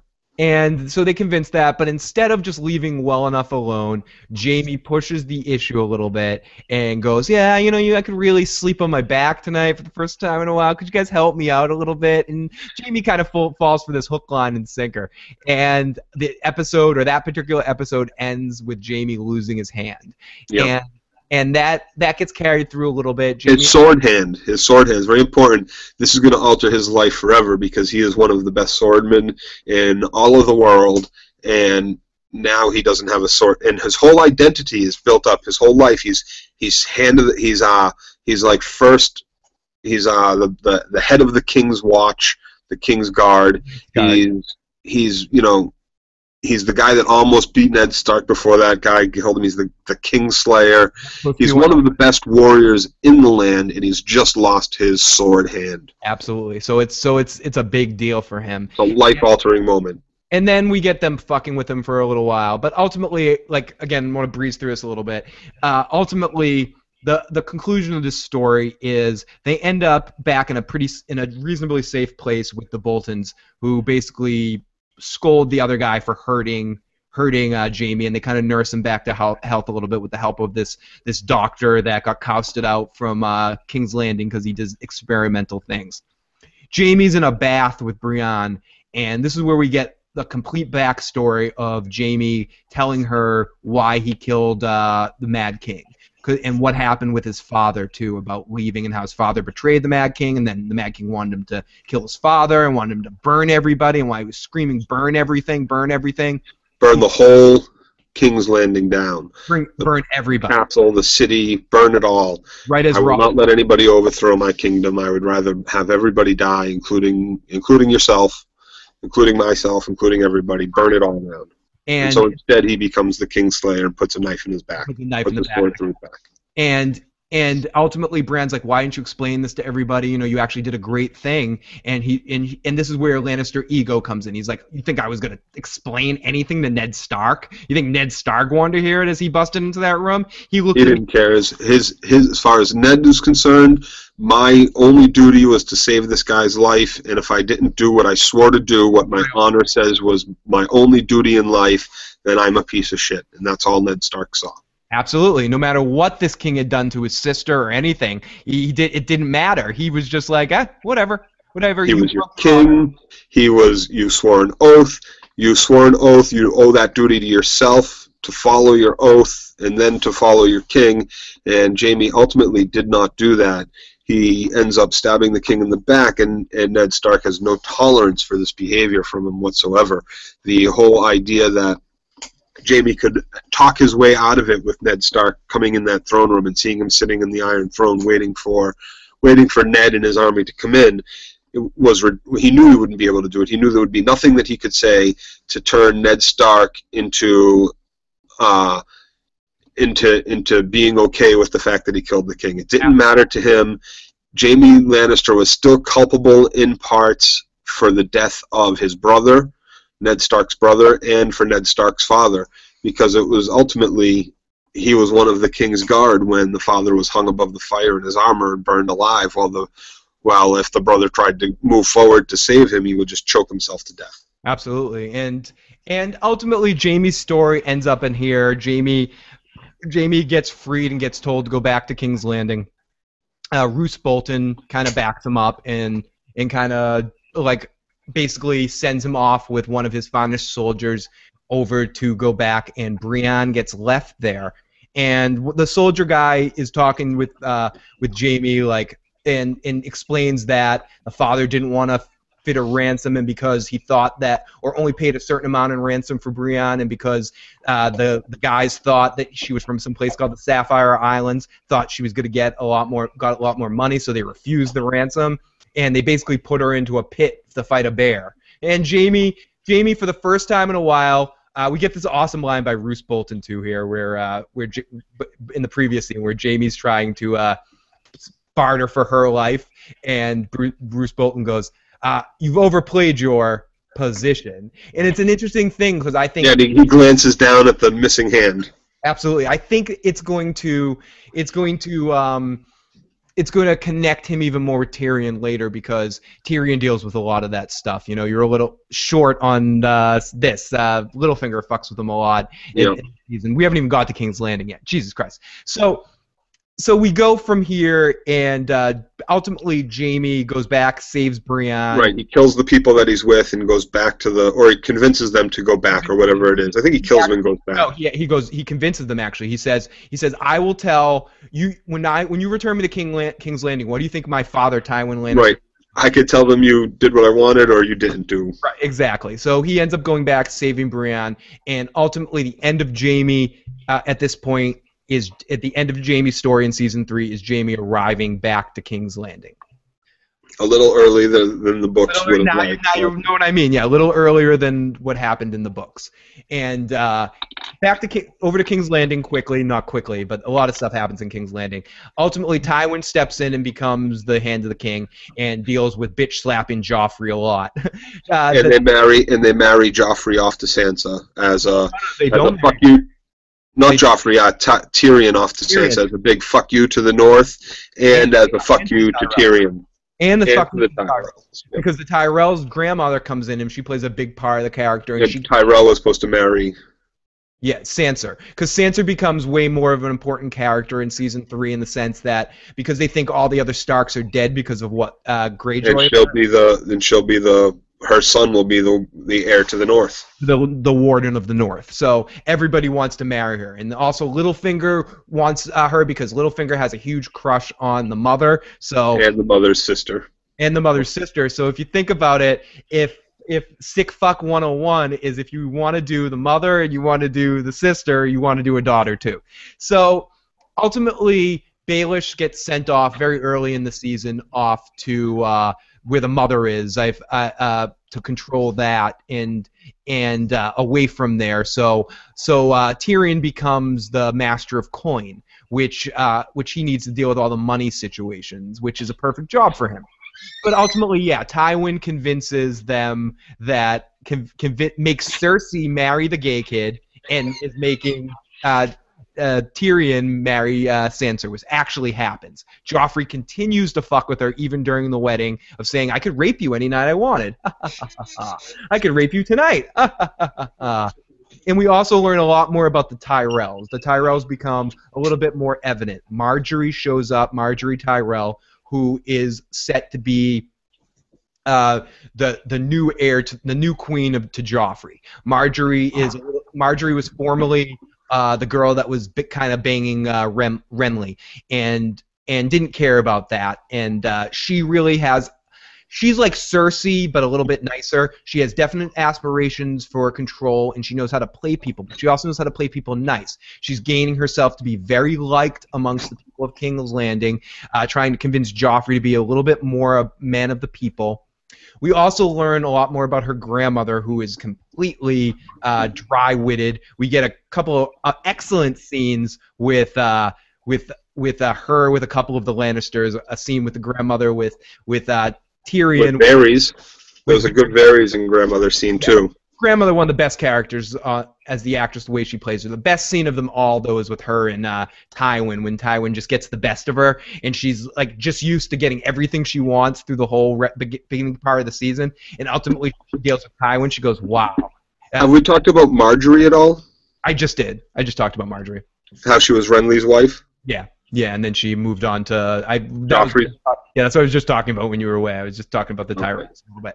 And Grandma Tyrell here, she really she's like, wow, Tywin Lannister, a man that really ultimately lives up to his name. She's really turned on by Tywin Lannister.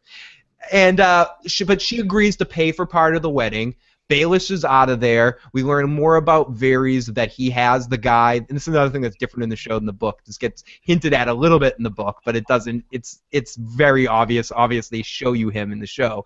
Varys has captured the sorcerer, head of the troop that cut off his dick and keeps him in a box in his room, in the basement of his room.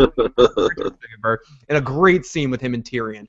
so much, and we'll get to it when we get more in depth. So much amazing Tyrion stuff in season 3 as he's working his magic in that scene, bringing his hooker that he meets, sees Shay into action, and Shay becomes the handmaiden of his future wife. A couple of great scenes as he's trying to explain to Sansa that he's going to marry her right after Sansa is finally leaving King's Landing to go down to the flower people land of the Tyrells to marry the gay boy. Yeah, I mean, Right. She go. thought she was going to be making out with, because in season 1 she gets a flower from him at one of the games that Robert Baratheon puts on, and she's enamored with this Tyrell boy from back then. He's very handsome. He's very dashing. He's great with the ladies, of course, because he knows them a little bit. Because he knows them, because he likes to see. And then they get into designing their wedding, and he's like more interested in how the wedding looks than she is. So, but ultimately, it all ends up that this guy is going to marry Cersei, and Tywin is so disappointed in all of his kids. It's not just Tyrion that Tywin is embarrassed by. He's embarrassed by all 3 of his kids. He's embarrassed by you get a feeling, especially in the scene with him and the grandmother, that he knows about Jaime and Cersei, and he's disgusted by it. And Tyrion is the guy who killed his wife. You know, she died giving birth to Tyrion. So well, we get a great scene with him and Tyrion. Tyrion and Tywin sit down, but I don't want to talk about this scene yet because it has to do with yes. No, we can talk about it right now because ultimately we see Tywin sitting down writing letters, non-stop writing letters and communicating out. And when everyone else is fighting the war, trying to deal with all this other stuff, Tywin's sitting there writing letters. Playing the Game of Thrones. Playing his Game of Thrones. And there's a couple of lines about this where Tywin's sword is more powerful than any other weapon on the planet. And we also get a feeling in this moment that, and this is the last thing I'm going to talk about with Tyrion, we get a couple of really important pieces of information here for later on.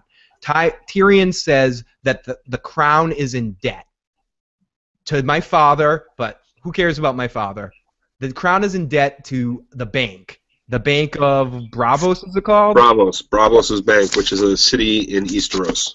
Now, we don't know much about it, but it gets hinted at a few times throughout the series in the same way that the song Reigns of Castamere gets talked about when Marjorie gets threatened by Cersei. She mentions the song right before we get the Red Wedding episode.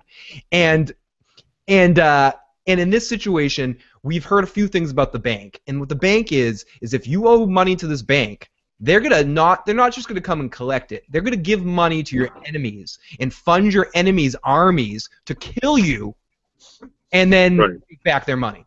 They're a very Machiavellian banking industry. Yeah. You know, and they're not beholden to the king. They're separately funded. They make their money in Easteros and by lending money to other cities and merchants and things of the sort. As rich as the Lannisters are, they're way richer. They have way more money than that. They have the most money in all of the whole world, the whole middle bazaar. Well, they're. It's not just about the money that the bank has. It's about the power because they are owed money by so many different factions and so many different merchants and this and that they can draw power from other places as well. They have money and power in the world, in the Middle Earth Bizarro land, whatever we want to call this whole entire world. They have so much power in that area. So ultimately that's important as we progress further in some ways. So at this point, King's Landing kind of ends off with we'll go back to King's Landing because there is something, Joe is right, there's something we need to deal with first. So here we go into the meat of potatoes of the situation. We see the Hound and Arya start to slowly make their way towards the twins. The twins. And we also see at this point Robb Stark arriving at the twins, greeted by Walder Frey in the second to last episode, Reigns of Castamere. And at this point, we also meet all of his wives. Amazing, funny scene with Walder Frey when he can't remember one of his daughters' names. Not his wives, his daughters. He can't remember one of his daughters' names. He just totally calls Robb Stark out, calls out his Robb Stark's wife, where he's like, I can see you got a hot little fucking sexy body under that uniform. But he also feeds them right there too. Right away, he feeds the whole bunch of them. Gives them protection. Catelyn too. Gives Blackfish is there. Gives them all protection. Kind of makes reference that he knows that Robb Stark's wife's pregnant too. There's a couple. Well, I think she's showing at this point. He might be showing a little bit. Like that's where he's like, you're hiding something under there, and I can always see. You can always tell. So right, he's had like 50 daughters. Like he's had a lot of kids. So ultimately, this leads into Robb Stark's cousin or whatever his name is, Catelyn's nephew, little cousin, second cousin or nephew, whatever his name is, picking one of the Frey daughters, picking a hot Frey daughter, which Robb Stark kind of looks for a second, kind of dumbfounded, like, oh, I guess there was one hot Frey daughter I could have got, and ultimately he gets married. They have the wedding ceremony. And the whole thing happens. It's pretty normal. It seems like it's a good party. Everyone's getting drunk. He has all of Robb's troops there. Gets them all shit faced, hanging out. All the troops are outside the castle, hanging out, drunk. Hanging out with his troops, commingling and getting drunk. He's getting them all drunk, and he sends in the actual little banquet hall. He starts there's a tradition in Westeros that when someone gets married, everybody starts saying, everybody starts stripping the bride and stripping the groom and shuffling them out of the room to go fuck and make children. Now, it is fair to say that we have seen the bedding ceremony previously in the Sansa and Tyrion getting married scene, and it wasn't as joyful as this was. It was Joffrey being threatened by Tyrion to get his dick cut off with a butter knife and stuff. Yeah. I don't think Tyrion meant to threaten the king, sir. I don't think so. He's just drunk. He's a drunk little imp. So we see the bedding ceremony. They get carried off. So next we flash over to Roose Bolton talking to Catelyn Stark, and Roose Bolton talks about how he married one of the Frey daughters, and Walder said you can marry whichever one you marry, you can have her weight in gold. So he married the fattest one. So he picked the fattest daughter, and that's the one he married. Because that's the kind of guy Roose Bolton is. So right at this point, also we see Robb and his wife making out. We also see Blackfish leaving, being like, I gotta excuse me, I gotta go take a piss. And Blackfish gets out of there. And right at that point, we also flash over to Arya and the Hound, and they're starting to get closer. And they get stopped at the gate. And they're like, you can't go in here. And Arya's like, oh, what do you mean I get in? And the Hound's like, well, we got to get in there. And they're like, you can't go in there. Turn around now. And they start circling around looking for what's going on. We go over to Catelyn, and Catelyn's talking to Roose Bolton, and she's listening. And you get a feeling like this song isn't that old because it's a song, as we learned in the episode earlier with Marjorie and Cersei, it's a song that's been around about Tywin. It's a song that was written about Tywin getting back the enemies. So we start to hear the song "The Reigns of Casimir," and Catelyn Stark. Well, it's a song. It's a song about a lord. It was adopted by the Lannisters as a battle song. Pretty recently, though. More recently, because it's in Tywin's life. Because she says the song came about or started to make reference towards our family when Tywin killed all his enemies and paid all his debts. And it became to be a part of whatever. I forget. That's not really that important. But right. But it's a song.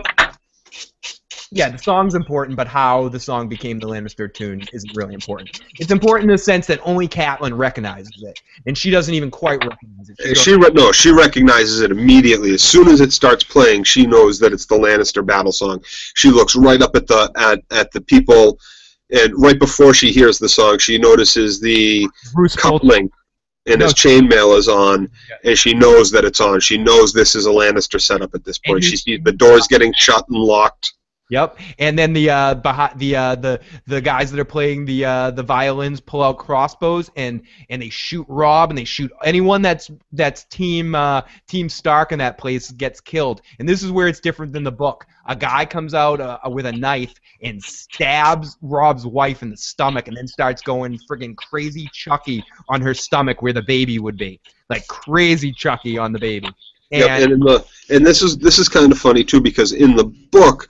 She's not even there. Yeah, she's not even there. They made it. We were talking about this earlier. They made it more horrible on the show. That's why they made that character, so they can make a completely different character they could create her so that they could kill her in that horrible way, just so they could make Robb Stark's the Red Wedding that much worse. Well, this is kind of funny too, because now what if George R. Martin, for future books that haven't been written yet, had something that he was going to do with what's her that name character? Oh, it's interesting. Now she's already gone from the series, so I thought that was kind of strange. Did they have a discussion about whether or not she was going to be in further books? I don't know, and I think about that with a couple of the characters where they've changed a few things here and there. Is George R. Martin at this point, because he's a writer for the show too, is he going to be influenced by the show in the writing of these next couple of books, which is different than before, whereas the books weren't, you know what I mean? Like, he's really got to start thinking about that and associating things. So right at this point, Catelyn picks up. Catelyn got shot with an arrow. Robb got shot with an arrow, and they're all down on the ground. It's a horrible, bloody situation, and Robb is sitting there going, "Mother, mother," looking like, "Holy shit, I fucked up so bad." And Catelyn picks up one of Walter Frey's wife and holds a knife to her throat and goes, "Walter! Walter, stop this now!" And screams at him, "Stop this now, or I'll cut your wife's throat. Let my son live, let my son live." And Walter doesn't give two shits about that girl. His response is, "I'll get another wife," because he's already been married 75 different times anyways. So she cuts the wife's throat, and Robb gets killed, and then a guy comes out and cuts Catelyn Stark's throat. And that's the end of that episode, The Red Wedding. Which is the second. And again, George R. Martin has shocked the world in killing off some of its main heroic characters. Knowing that if your name's Stark, your life's ending horribly. And winter is coming. Winter is coming for the Starks, and ultimately, that's like. There's some different things that happen in the book, but ultimately they sew Robb's head onto his direwolf. They kill his direwolf. They don't show it, but in the books they rape Catelyn there too, and they do a whole bunch. No, they don't. They cut her head off, and they throw her body over the side and hang it over the side of the bridge. They just dump it off the side, but they did show the bodies. Arya is with the Hound, and they see Robb Stark's body with the direwolf head sewn onto it, being paraded through the camp. And she is going to run back. She wants to run back, and the Hound hits her over the head, knocks her out, and carries her off. And then the next episode, which is the last episode of the season, basically to finish off King's Landing, Joffrey claims victory, says, "I won the war. Robb Stark is dead. Ha ha ha ha ha ha." Starts dancing around gleefully. Tywin kind of slaps him across the face a couple times and is like, "Listen, you didn't win shit. I won everything, buddy." And that's ultimately where we end in season 3. Am I missing anything in the way that? Yep. What I wanted to bring up is there's a scene in this last episode where Tyrion gets called to a meeting, and this is where Tywin, Joffrey, I think Cersei, Pycelle, they're all together, and they're in this room at the table, at the small council table, and it's in the Tower of Tywin, and Joffrey becomes a little bitchy about why is Tywin running the meeting in his house and not over at the castle. Right, and I think he like tries to send him off to bed or something after he's trying to brag about serving Sansa her brother's head at Joffrey's wedding coming up with Marjorie Tyrell. Yeah. And at this point, Tywin sends everybody out of the room, and it's just him and his son Tyrion sitting at the table, and they're talking about everything. Tywin is saying, "Everything I've done for the realm. I've done for my family." And Tyrion scoffs at Tywin and says, "What have you ever done? When have you ever thought about your family instead of yourself? Who are you talking about? Everything you do is based on on making you better and profit for you." And this is where he says, "You want to know when, kid? The day you were born. The day you were born, I wanted to throw you off the cliff into the water, into Casterly Rock's shores. I wanted to watch you drown, but I didn't because you are a Lannister." He doesn't say he's my son. He says, "You are a Lannister," because he's his wife's kid. which opens up the door for, well, then why didn't he say you're my son? He just says you're a Lannister. Right, exactly. There's a little hint towards. You know, you killed my wife when you were born. You're a Lannister, but he never calls him my son. He says you'll never have Casterly Rock. Will never be yours. That's what ultimately that scene ends up with, is that Tywin is saying to him that you'll never get Casterly Rock, and because Tyrion's basically, let me leave King's Landing, let me go to Casterly Rock and live there and pimp out that place. You know, deal with it. And also, we found out in this season kind of what happened to Tyrion's first wife, that there's hints at that between him and Tywin, that Tywin had her killed somehow, that he had a wife and he had her killed. That's going to become important in season 4. Right. So right now, ultimately, I think the last thing we see in season 4 is Jaime arriving back to King's Landing. I want to set that up for some lore too, that statement that Tywin makes, because we know that he was Hand of the King to Targaryen, and that for some reason he left King's Landing after his wife got pregnant. He was no longer going to be Hand of the King. Someone else became Hand of the King. And that's important to note, to make note of that for the future. It is. And leading into season 4, where we're leading into finding out what happens at the Black Wall, where Stannis leads to, and I think the last thing we see in season 3 is Jaime arriving at King's Landing, which is really weird again, because ultimately he isn't there to see his nephew marry Marjorie, and now he's going to get to see his nephew marry Marjorie, and that's going to be good. That should be really good for Joffrey and really good for the Lannisters in the future. So he's supposed to get there shortly after the wedding, I think. Everybody, this has been... Yeah, he is supposed to get there shortly after the wedding. This has been an epic podcast. We obviously have missed some things along the way. If you've gotten this far, if you've really been one of these people that's made it all the way through this podcast, please comment below with saying Jesus Christ. Just put the words Jesus Christ in the thing if you've made it to this point in the podcast. I'm just curious. And I know some of you, as I said at the beginning, might have skipped around in this. This isn't for everyone. This is for Joe and I as much as everybody, just to figure out what our rhythm is going to be talking about Game of Thrones. I'm pretty excited. I can't wait to get talking about new episodes and new stuff. Joe, thank you for this epic almost 3-hour podcast. My pleasure. It's good to be here. Can't wait for Sunday, the 6th, to start talking about season 4. It's going to be great. Yeah. Stick around for a second afterwards so we can discuss this. Everybody, have a good time. Goodbye. Thank you for tuning in. Later.